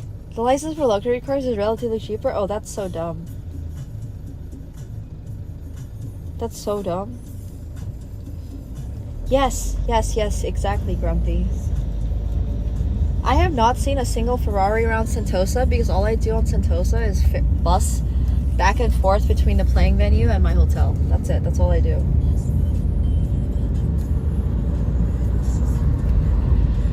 Do Singaporeans like French people? What are you trying to do? Get married so you can move into Singapore?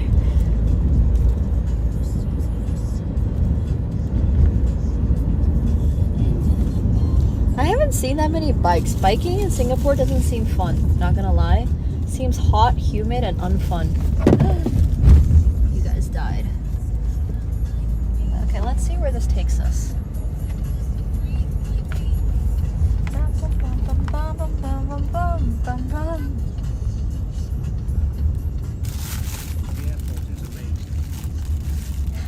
Hey Spalita, thank you for the 26 months, I appreciate it. Welcome back. Usually at 7 a.m. Yeah, it's kind of cold. I mean hot to be biking. Okay. Thank you. The ball watch just behind. Okay, perfect. Thanks so much. Have a good night. Good night. All right. Your Singaporean tour guide has made it out of the cab directly onto the street. Okay, he said it's directly up here behind, so I'm gonna follow his instructions. This is a giant mall. Oh.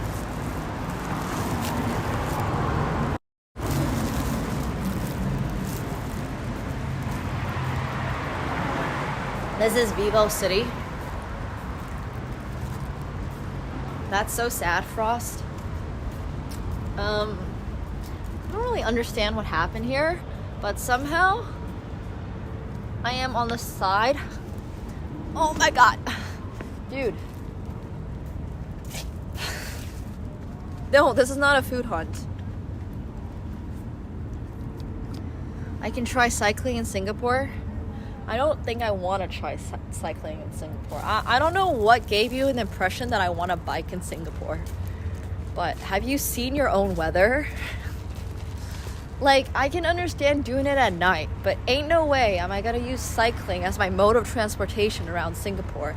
By the time I get to wherever I want to be, I am going to be sweating so bad.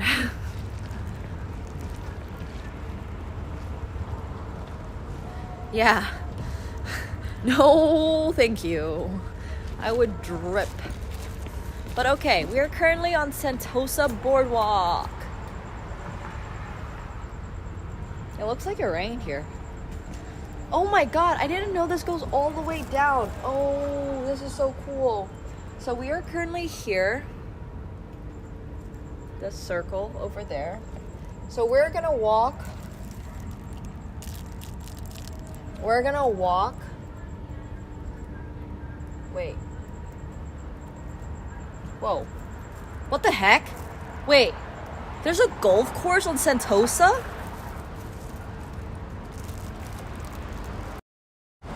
Wait. This is not how I imagined the island to look at all. So, this is my first time looking at a map of the island that I'm staying on. Okay. I am somewhere over here. This is Resorts World, Sentosa. This whole time, I thought that the island was only up to here. Like, I thought that this was the whole island. Like, I know about Palawan Beach. I thought it ends here. Like, because the train only goes here. I've only been on this train line. I didn't know that this is massive and you guys have a whole golf course and a little mountain. And there's even hotels on that side of the island.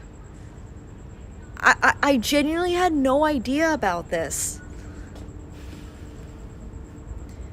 The inner parts of Sentosa are for the rich. That's so funny. No, but seriously, because the train only goes from here to here, this is all I knew about Sentosa. I didn't think that there was anything else. It unlocks when you buy your first Ferrari is so funny to me.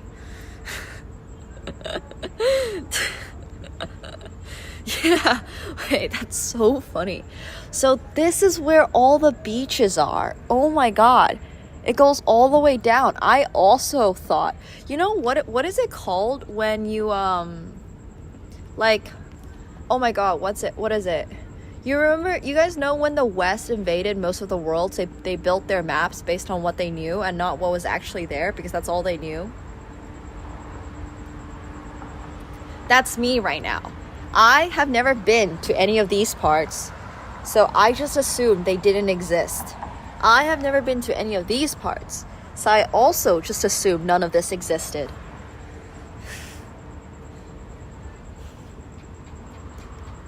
This is all I know. All I know is Resorts World. I've been walking around this whole Resorts World area. I know all of this. We did Sensoryscape. We did Flower Hill. We did all that. So there's hiking. Oh my god. There's hiking on this island and I haven't been hiking? This is Shangri-La? On Sentosa? Yeah, places where dragons live. I'm invading Singapore, yeah. Wait, this is crazy. Wait, this is insane. No, this island is so much bigger than I thought. No, you don't understand. You truly do not understand how small I thought this island was. I have not left the playing venue or hotel. No. I mean, I've gone around a bunch in like the rest of Singapore. Like I've been to Jo Chiat. I've been to like a bunch of other places. I've taken the train back and forth a couple of times. We walked Sensoryscape, but I definitely did not assume the island is very large. Like, Sentosa existed before Resorts World? Yeah, that's fair. I flew to a place but didn't look at the map. Yes, exactly. Alright, this is Sentosa Boardwalk. So we're gonna walk back to the hotel. Behind us is Vivo City. I've made jokes about how small it is the whole time, and the whole time it's because I was too poor to go to the other places.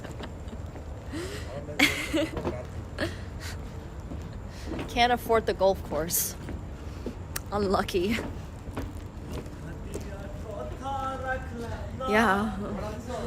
Check out Sentosa Cove. Yeah. No, but literally, it's like, I wasn't quite able to afford, you know. I genuinely, nobody at the World Championship has been like, oh, would you like to go golfing? I feel like somebody should have asked if we wanted to go golfing. But yeah, DLC unlocked. Okay, so I've also not walked this thing, but this thing looks really cool.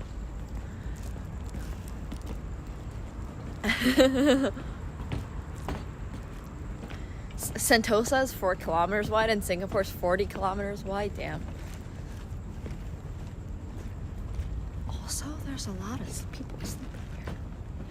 Wait, are they homeless or are they just choosing to sleep there?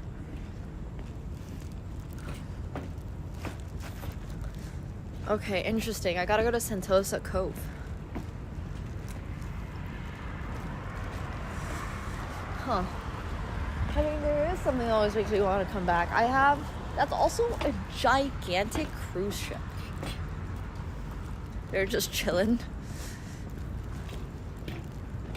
I was talking to some people the other day, and they were like, yeah, there's not really homelessness in Singapore. It's more like people just kind of choose to not go back. But I don't know how true that is.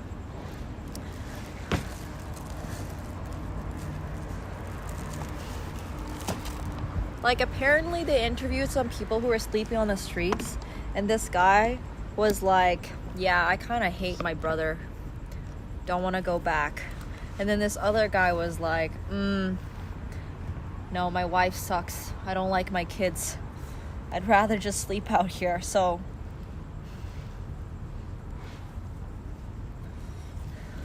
it's kind of interesting to me.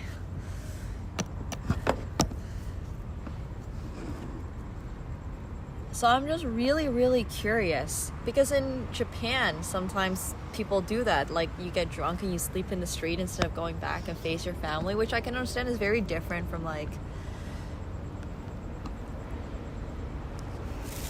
because, yeah, it's warm enough here to do that, you know? You don't want to deal with your family tonight? All right. Some have issued or have no homes. Yeah, that's sad. There's 500 homeless people. Interesting. I had to book 2 nights at a hotel just to get away from home. That's so sad.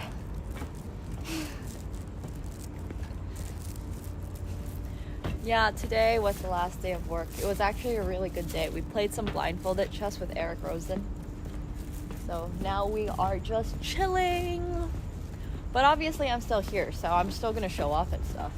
I just don't have anything like I'm not gonna spend hours at the playing venue. Like, I'll probably come back when I feel like the game's about to end, so I can go to the press conference or say hi to people. But we're rediscovering Singapore with you, yeah. Dude, that cruise ship is massive. It's absolutely massive. Also, this boardwalk is so well lit.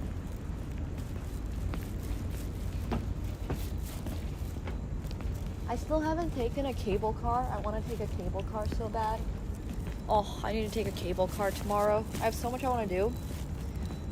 Thanks, Chester. I do still want to ask one more question. I need Ding to win a game of chess in the worst way. Like, for personal reasons. Ding needs to win. I need him to win tomorrow. Hell yeah, Farrowin.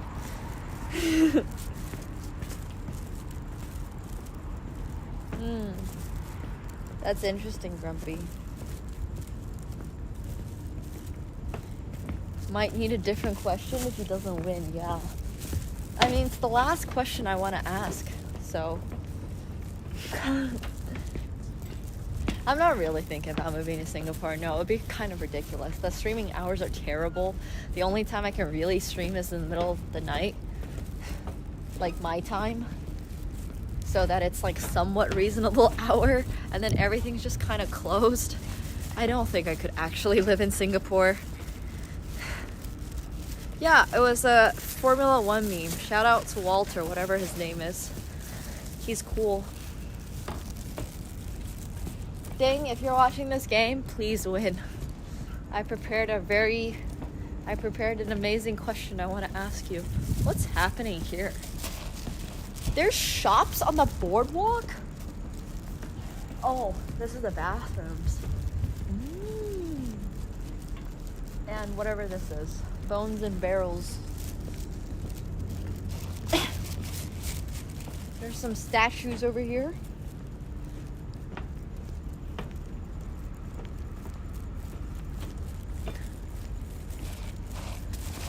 Drinks and fun times.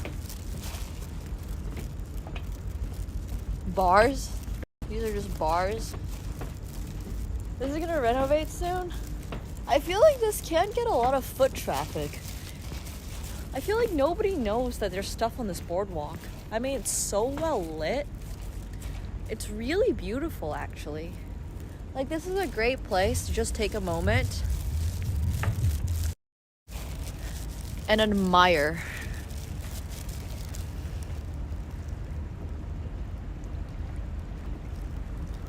Like, you can just admire. I mean, what is this? A sea? I suppose it's like a bay. I guess this is a bay.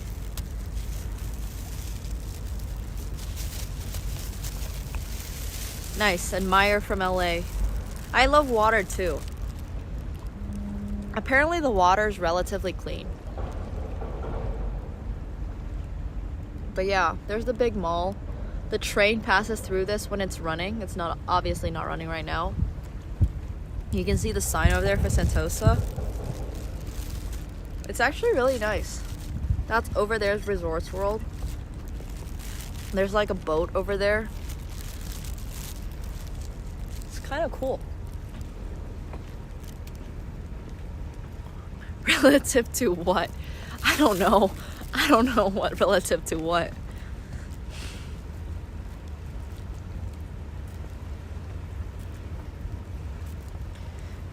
Yeah, I mean, I'm not going to be at World Rapid and Blitz, so ain't doing that. But it is nice here. Oh. Thanks, Madden. Exactly. I mean, Singapore is great. The weather here is so great. Well, there's like a weird streak thing on my camera lens. Do you see that? One sec. It's still there. What? There's like this really weird little green thing.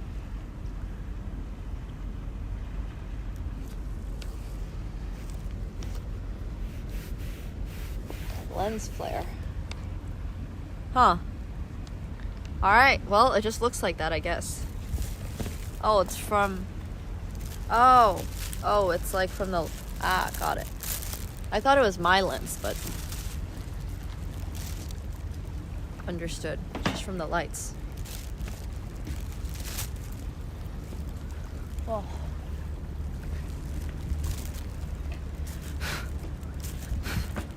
I should have looked up how far this walk is. Spooky.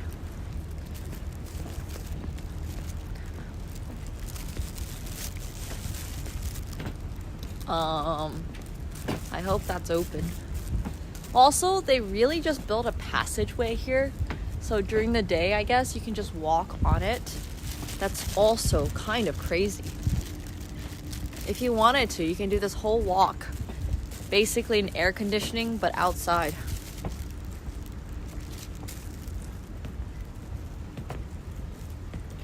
That's crazy, Zedin. That's actually kind of crazy.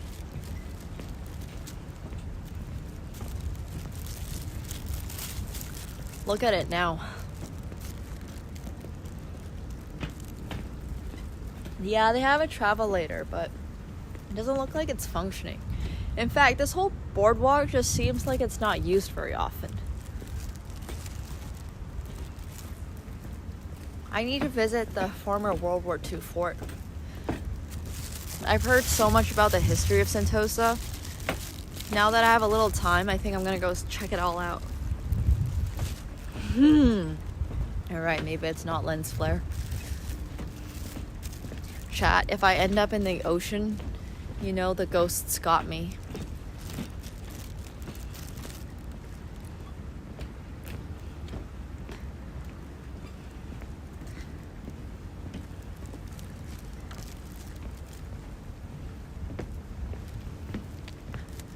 There is absolutely no one following me. I appreciate chat's concern, but it's so empty and it's so lit.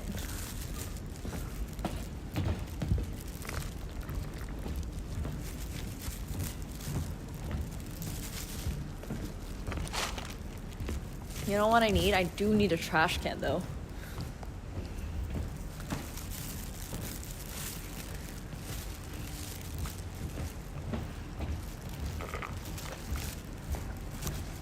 If anybody comes here and tries to murder me, maybe they can deal with my trash first.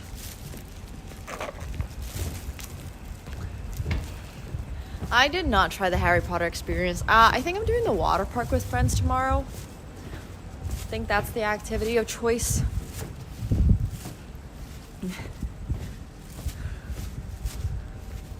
That's the monorail, by the way.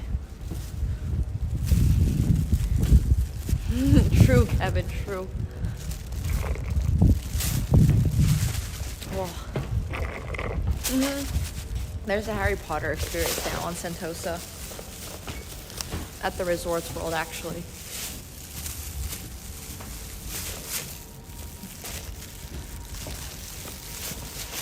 Don't lose your way. Scan for resort map. Okay, this way to Sentosa. See aquarium.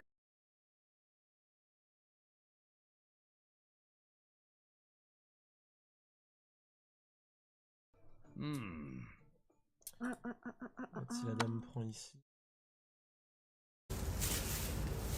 Uh-oh. I think we're back though. No, I'm here. I'm fine, chat. Nobody got us. Nobody got us. We're just in this overhang area. Oh, this is where the Sentosa sign is. I think they should have put like the robot dinosaurs in the, so when you take the monorail over, you go through like a tunnel.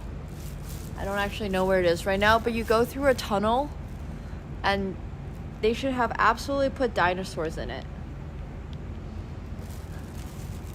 Like the robotic ones that jump at you. Just my 2 cents. I think that would have been a really good idea. Bro, Singapore's so crazy. Why are we putting a fan in the middle of this hallway? Like, what is the purpose of this?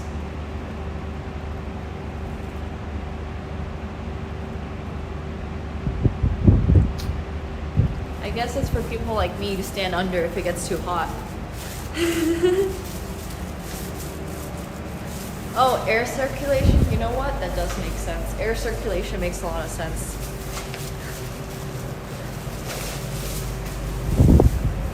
Too close to air for that? Those dinosaurs? Oh, I want to go. Yeah, for selfie ops.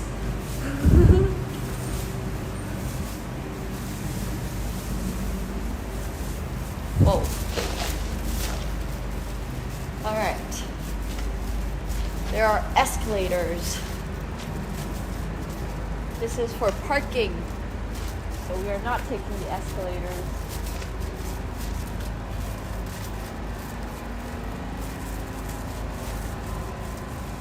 Tell me a creepy ghost story. Wait, basement, what? Passenger lift? What? Do I have to go down? Is this a dead end? Oh my god, I think I have to go down the escalators. This is a dead end. Okay. Oh, it's all connected? Okay. Bum bum bum. Quick, someone play the Jurassic theme park song. I feel so Jurassic. I don't know, Singapore just gives me dino vibes, you know? Like, if a dinosaur jumped out at me here, I would not be surprised. It's a pity they have Universal Studios and not Jurassic Park or something. They should absolutely, instead of doing Universal Studios, they should just dedicate the entire island to Jurassic Park.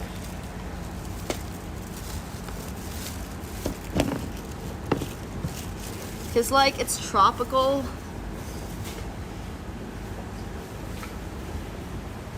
Yeah. There used to be a Jurassic theme area. They need to bring it back. Yeah, but Universal Studios didn't look that interesting. It looked kind of small.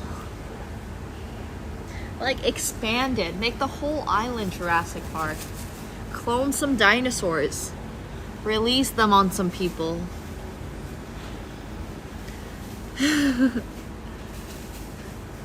Like,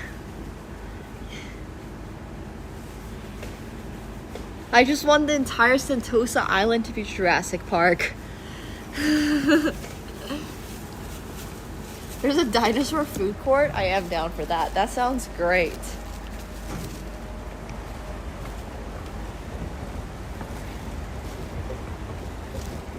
Dinosaur games, exactly.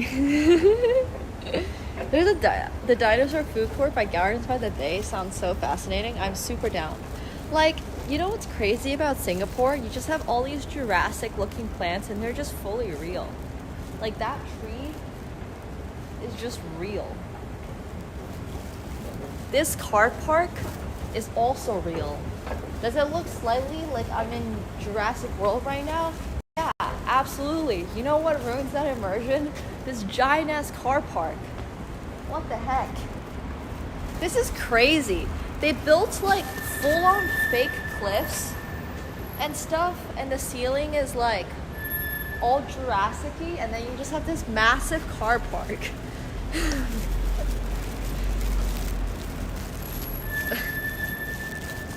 No, I love the weather for Singapore. It's great. But it is kind of wild that I have to walk through a car park.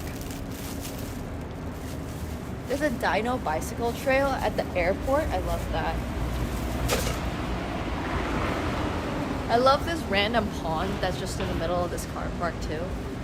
There's so many great things about this. Oh yeah, that's true, Grumpy. We can just set Komodo dragons loose or something. My favorite kind of dinosaur is the T-Rex. I'm a T-Rex fan. It all seems so normal. No, this is so not normal. You don't understand. You don't get car parks as big as this also. Like, this is just a truly massive car park. This is huge.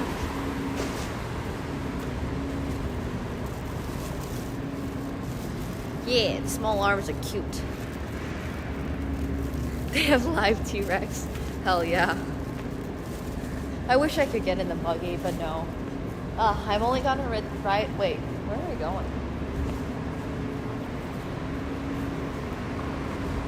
Alright. Part 5 of Nemo Adventures. Lost in the car park. No, but seriously, where am I going? This is so unbelievably massive. I don't know where I'm going. How does one just navigate this place?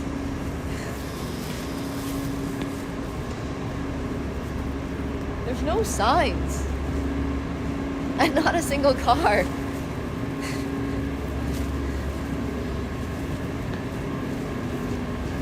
Okay, here are the cars. It's just more parking lots that way.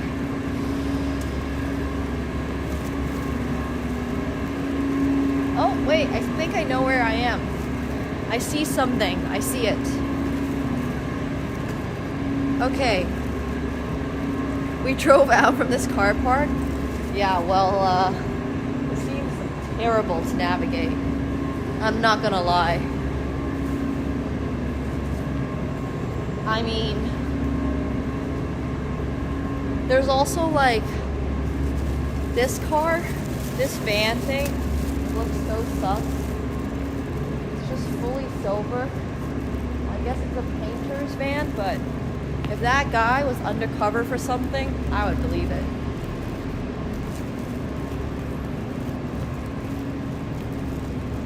Okay, I see signs for the casino. Yeah, but does the QR code give you a car park tour as well? So this is everything just at Resorts World. There's a casino, the Universal Studios, which I do not have much interest in going to. I'm going to the water park tomorrow. I'm very excited. I'm also going to the Malaysian street food court. So, this is all going to be super duper sick. Cough, cough. Okay, so this way is the Adventure Cove Water Park, the Sea Aquarium, and Universal Studios Singapore. I kind of want to see what the water park looks like. I haven't really seen it, so let's just go and like peek at it if I can. Oh, we finally found a trash can too.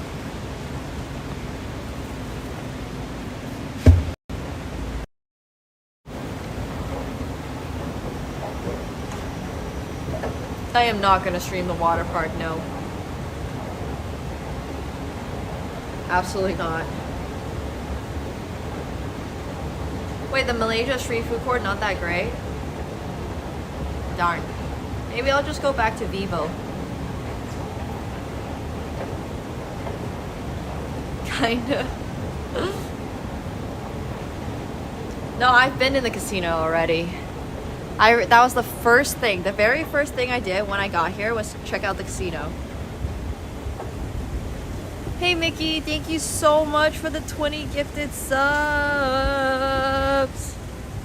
Thank you.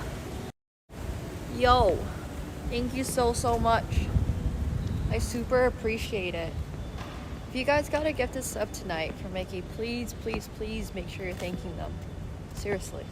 Even if you didn't, please make sure you're thanking them. That's so insane.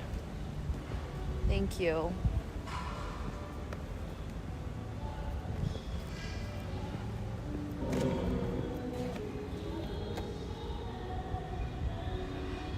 I'm so confused. What is happening? I don't see anything that remotely looks like a water park. Is it this? Oh, it's this. You know what, Mickey? I genuinely appreciate those subs. I think I actually know what I'm going to be spending it on, potentially.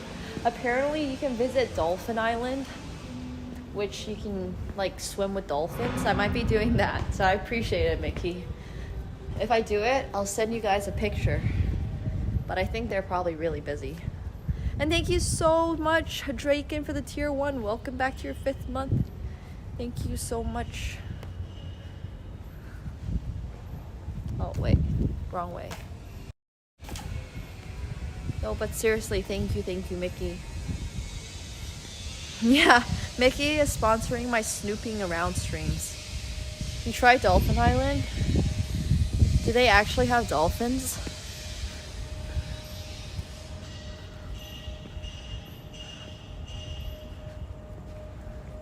Why does this feel like a horror game? Like, yeah, when do we get to the zombies? Wait, what's the next stage?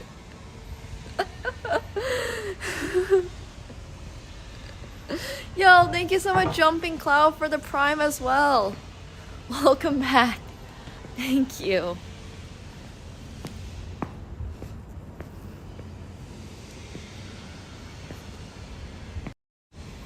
I super duper appreciate it. Thank you. I know it's really hard to see me right now, but that's because we're snooping around the back of this water park, which I still have not seen a single slide for. Is the water park inside? Wait, this is the aquarium that apparently, allegedly, Gukesh went to on his free day. Allegedly. Wait, I'm so confused.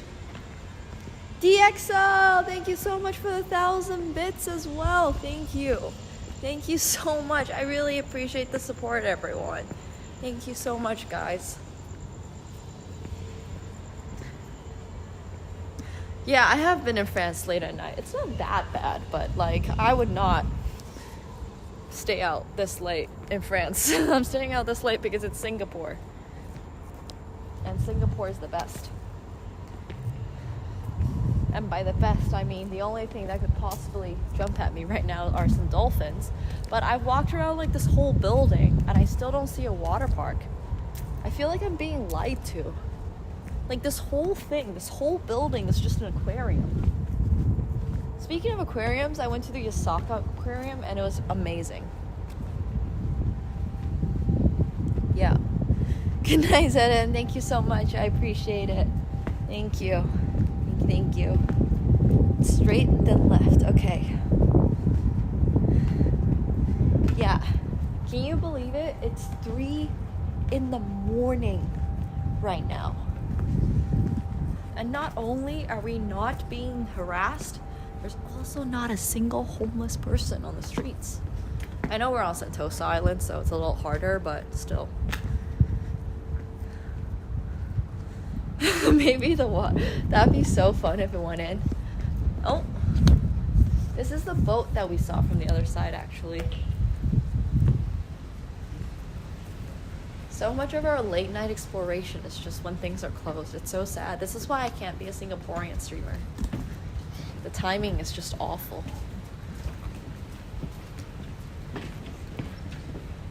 But there's the little boat with the flashing lights.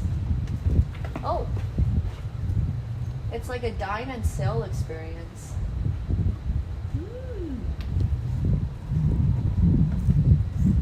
We'll go check that out. But yeah, we found people. Get a new chat. That'd be very hard to get a new chat. Singapore. You can see with the flag. I like boats. I don't really care about riding on a boat for dinner or something, but I do like the concept of boats.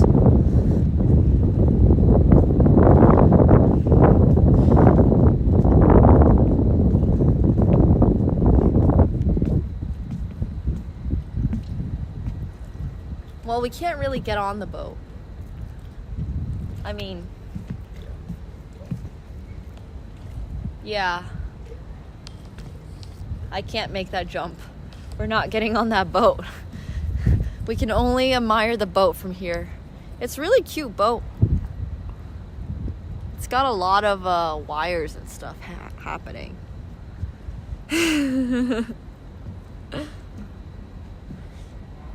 I so do not want to take a cruise for 3 to 5 days.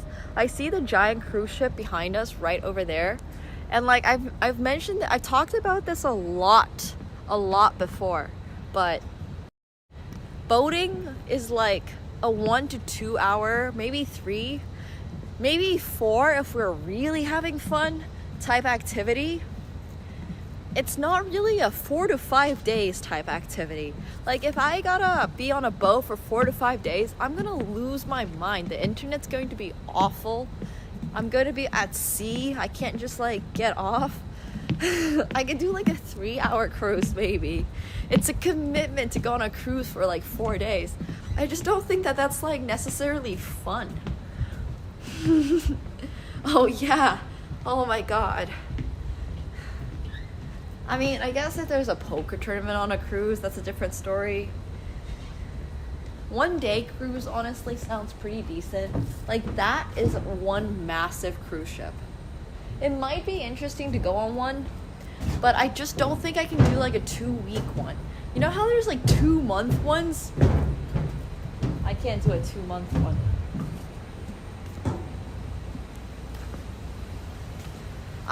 I wouldn't get seasick, but I would just get straight sick. I would definitely just get sick. Oh, I think I found the water park. Wait.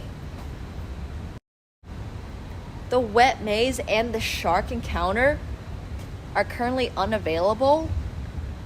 Excuse me? What? What? I would like to encounter some sharks. That seems, They ate the shark? No. Why are the sharks not available? I want to see some sharks. Alright, it was probably like small sharks anyways. But, okay, this water park is not huge. I feel like I've been saying that a lot about some of the amusements here, which I'm starting to feel bad about. Like, I get it. It's a really small country. You guys have a Universal Studios. You guys have a water park. But I'm not gonna lie. Right now, this water park isn't like... It's not crazy. It's not that crazy. There's this like little slide. Oh, I love these. These are fun. It's for kids. They have a honey I shrunk at the water park. Yeah. It's just meh. I mean, these two look awesome.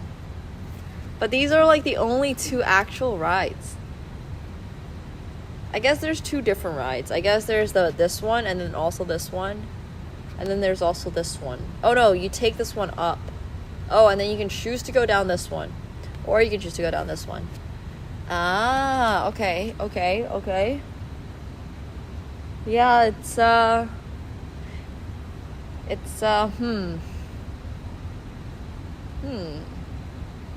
Mini water park for a mini country. Yeah, Ding was right.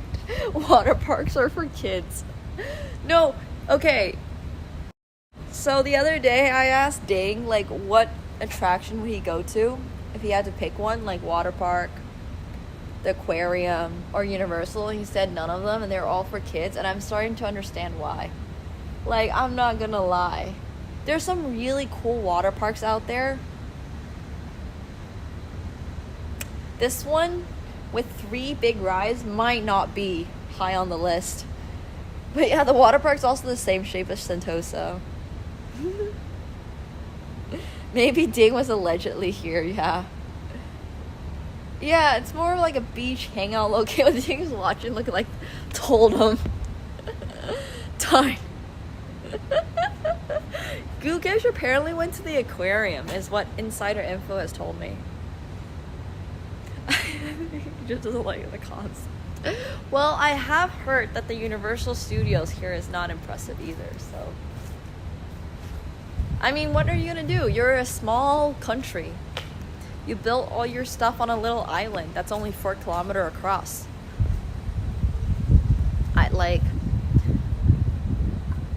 Expectations can't be that high, you know? Yeah, I mean, this water park is tiny. So I'm like right across this. Like, there's this building in between me and my hotel. I never knew the water park was here. I never hear anything. I never see anything. No, I haven't been to the aquarium yet.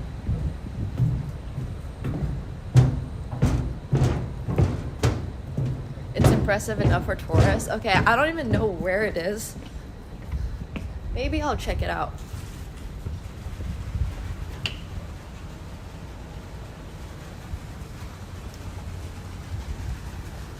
Huh. Some water started going out of that and it like freaked me out for a sec. Oh, I was in Little India area a little earlier this week, but I'm gonna go to Joe Chien and stuff. Yeah, exactly. Building a real Universal Studios.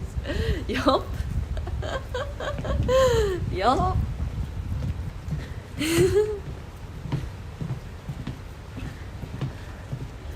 No, but seriously. Visit Arab Street? Were we literally at Arab Street the other night, chat? Isn't that where Phuket is? I feel like I was there. I'm starting to recognize all these street names. We were on Haji Lane in the middle of the night too. I think I was literally there. I'm starting to seriously remember all these places. I've been to Joe Chiat. There's a couple of other places I still gotta go to, but the list is not very long. Soon, we will have walked all of Singapore. By the end of this trip, I will have walked all of Singapore. That is the goal. Yeah, okay. My favorite thing I've done so far, probably ask them the Formula 1 question.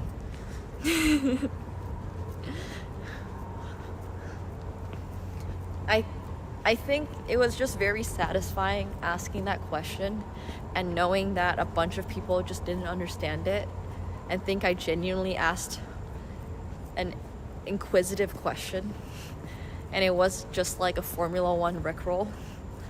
So I think that's one of my favorite moments. It's the fact that people didn't get it and like commended me for the good question regardless, and I'm just like, aha. If only you knew r/whoosh. But yeah.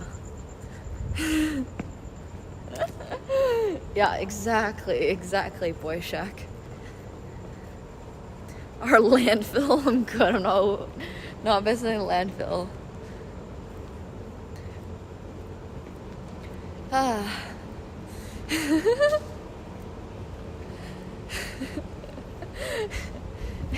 it's really funny.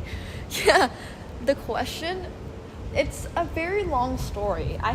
It's a very specific Formula 1 clip. Like, the reason that the question is supposed to be funny was that it's really long. And like, you know, Ding and Gookish both speak relatively good English. So they actually understood, but when it was initially asked to the Formula 1 people, they were like, can you repeat, please? So yeah.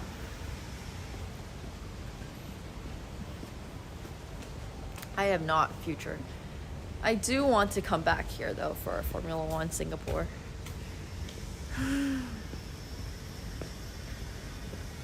That's literally a landfill island. Landfill Island goes crazy. Do you sell tickets to Landfill Island? I want to see the next Formula 1, yeah. Relative to what? No, I've seen Formula 1. Formula 1 Singapore seems awesome. We're just setting up for being able to come to Singapore for Formula 1, honestly. Wait. Okay. We gotta get back to the hotel through the casino, so I gotta go back in the car park. But the very next day, you gave it away. This year, to save me from tears, I'll give it to someone special. It's Christmas time.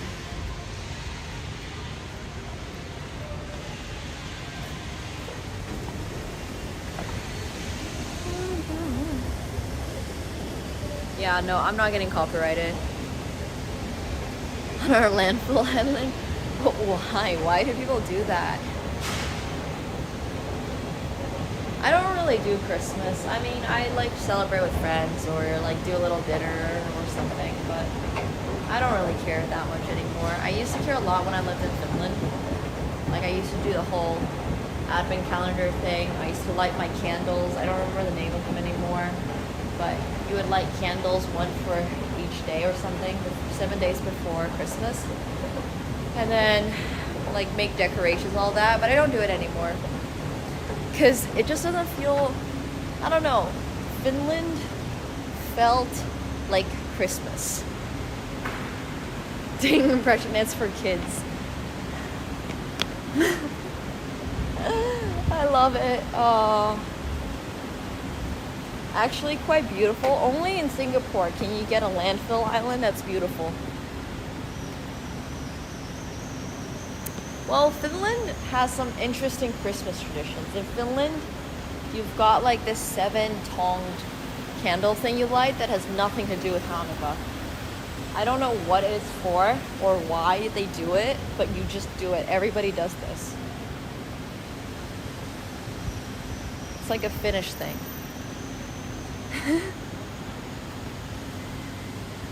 Oh. Yeah, premium landfill though. It's so hot in this car park. Okay, here's the casino.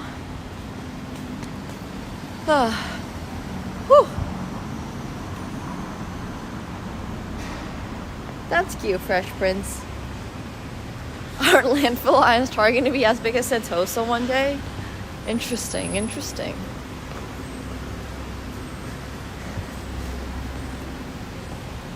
Oh! This is the Harry Potter thing, by the way. There's like a Harry Potter exhibit right here. Yeah, we can't afford the gambit here. I'm sorry, chat. Minimum buy-in $2,000. We're not doing that. You know what I love about the aquarium though, is that they're doing a collaboration with Genshin Impact.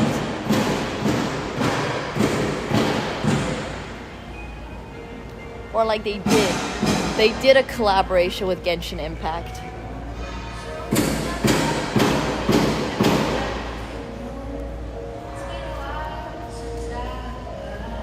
Our landfill is literally filling the land with landfill. It's so funny. Try butterbeer. Is it good?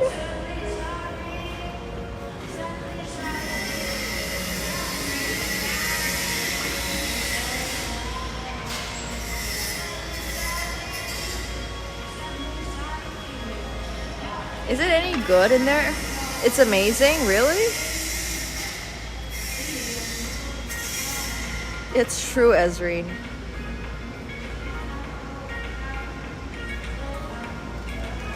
Wait, have you been to this one, or are you just saying Harry Potter worlds in general? Because I've never been to a Harry Potter world. Like, what even is this? This is not the same as Universal Studios Harry Potter world, right? It's different. Like, what should I expect in here? Also, that's the casino. Yeah, we'll do a step count. I still owe Chester a sub. My PayPal's not working here, so I'm sorry, Chester. I'll just tell you guys today how many steps I've taken.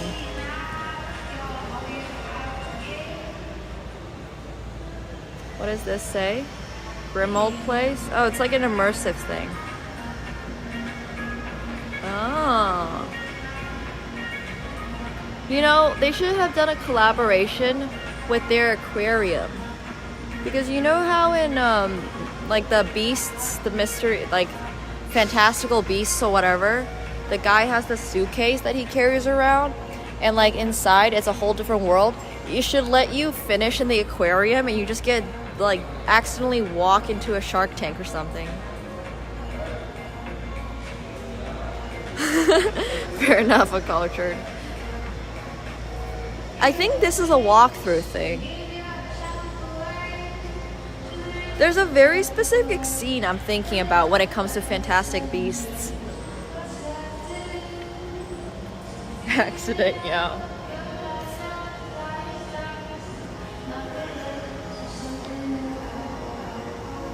I mean, I'll check it out. Wait, let me see how many steps I took.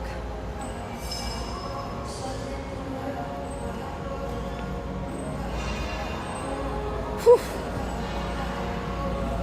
Okay, yesterday I did 11,117, and today, just in the last 3 hours, I've done 3,194. Not bad. Not bad. So it's like 15,000. I love sharks. Big fan of sharks. Also, it's so annoying every single time there's people that do like these, oh my god, I swam with sharks, and they always show themselves swimming with nurse sharks, and it's like nurse sharks couldn't even really bite you if they wanted to. They can only suckle you. If you don't stick an arm directly into their mouth, it's pretty hard for a nurse shark to do anything. Their mouths are literally like at the bottom, and they're like bottom feeders, and people are always like, oh my god, I swam with nurse sharks, and you see all these videos and they're literally like, I swam with sharks. But like nurse sharks are so chill. Nurse sharks are literally just like sea doggos. When I was scuba diving in Belize, there was a nurse shark that would follow the boat around, and literally it would follow you to the next dive spot, like 20 kilometers away or something. It was really cool. Exactly, Kevin. Yeah. But like, surroundings of nurse sharks is just, I don't know. Nurse sharks are chill. I like nurse sharks a lot. Not all sharks are the same. They're more like catfish than sharks, exactly. I just think it's interesting that people assume that every type of shark is scary when there's as much variance in sharks as there are in people. Like, let's be real here. Hanging out with some humans can be dangerous, and then hanging out with some is super chill. Well, those are great whites. I would not go swimming with great whites, that's for sure. But nurse sharks, those guys are puppies. Those guys are literally just sea doggos. Nurse sharks are literally the shark version of Ding. Oh my god, you could use that as an analogy. If you could describe nurse sharks with one person from the chess world, it would be Ding. Yeah. Magnus would be a great white. Or Hikaru would be a great white, I guess. I don't know. Yeah, this music is very inspiring. It's kind of great, actually. No, seriously, swimming with nurse sharks is literally going to like a cat cafe. You might get more injured at it. You will 100% have higher chances to get injured at a cat cafe than you would ever have with nurse sharks. Gukesh's salmon. Bro doesn't even make it into a shark.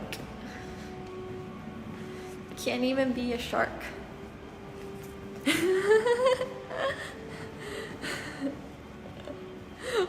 Wow, that's rough, man. Ding Sharky Liren's great.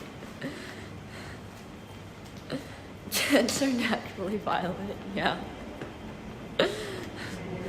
Yeah, Gukesh is also vegetarian, so goldfish with a busted fin, exactly.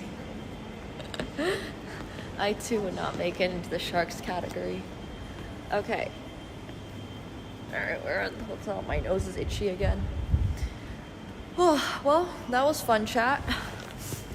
Thanks for hanging out with us today. I appreciate it. Unfortunately, Ding has lost his game, so the match is probably gonna be, jokes aside, not looking too good for him. But yeah.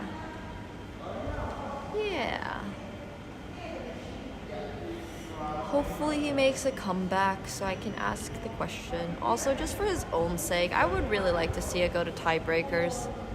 I think tiebreakers would be really, really fun. I really do think tiebreakers would be good. I'm not going to be here probably for tiebreakers, unfortunately. But that being said, I still do want to go. I do still want matches to go as far as possible. I appreciate the IRL streams, Nemo. Thank you for taking us along with your journey. I think that would be good. Love. But yeah. Anyways, I hope you all enjoy. Thank you so much, Fresh Prince, for 1,000 bits. I appreciate it. Thank you. I'll still be here for a few more days. So even though I'm no longer going to be at the event, I'm still going to be streaming occasionally and stuff. So, well, it turns into Rapid at some point. They're going to go 14 games for sure. 100%. But then you can have one day of Blitz and one day of Rapid, which I think would be fun. I just want to see them get to the faster time controls. But yeah, you never know. You just never know. Alright, thank you guys. I'm gonna give the raid over to X Choco Bars. That's true, today's game did end up turning into a bit of a rapid game. Thanks, chat. I'm glad you guys are enjoying. I really am. I am as well. I'm so tired. I'm gonna go sleep. I'm gonna wake up. And then I will see you all. So yeah. Thank you guys all so much for coming. WoW grind for the rest of the year. Yes, that is the plan. We'll still be doing Flex Fridays, which I know I've skipped a couple of. So we're gonna have a double price Flex Friday as soon as I get back. And then after that, we're going to reevaluate what we're gonna do. But alongside that, we're gonna play a bunch of WoW. So yeah, I agree, Viper. Agreed. But I think today's game was interesting, so anyways. Have a great night, chat. Thanks so much. Go say hi to Janet for me. She's currently actually playing World of Warcraft. But good night.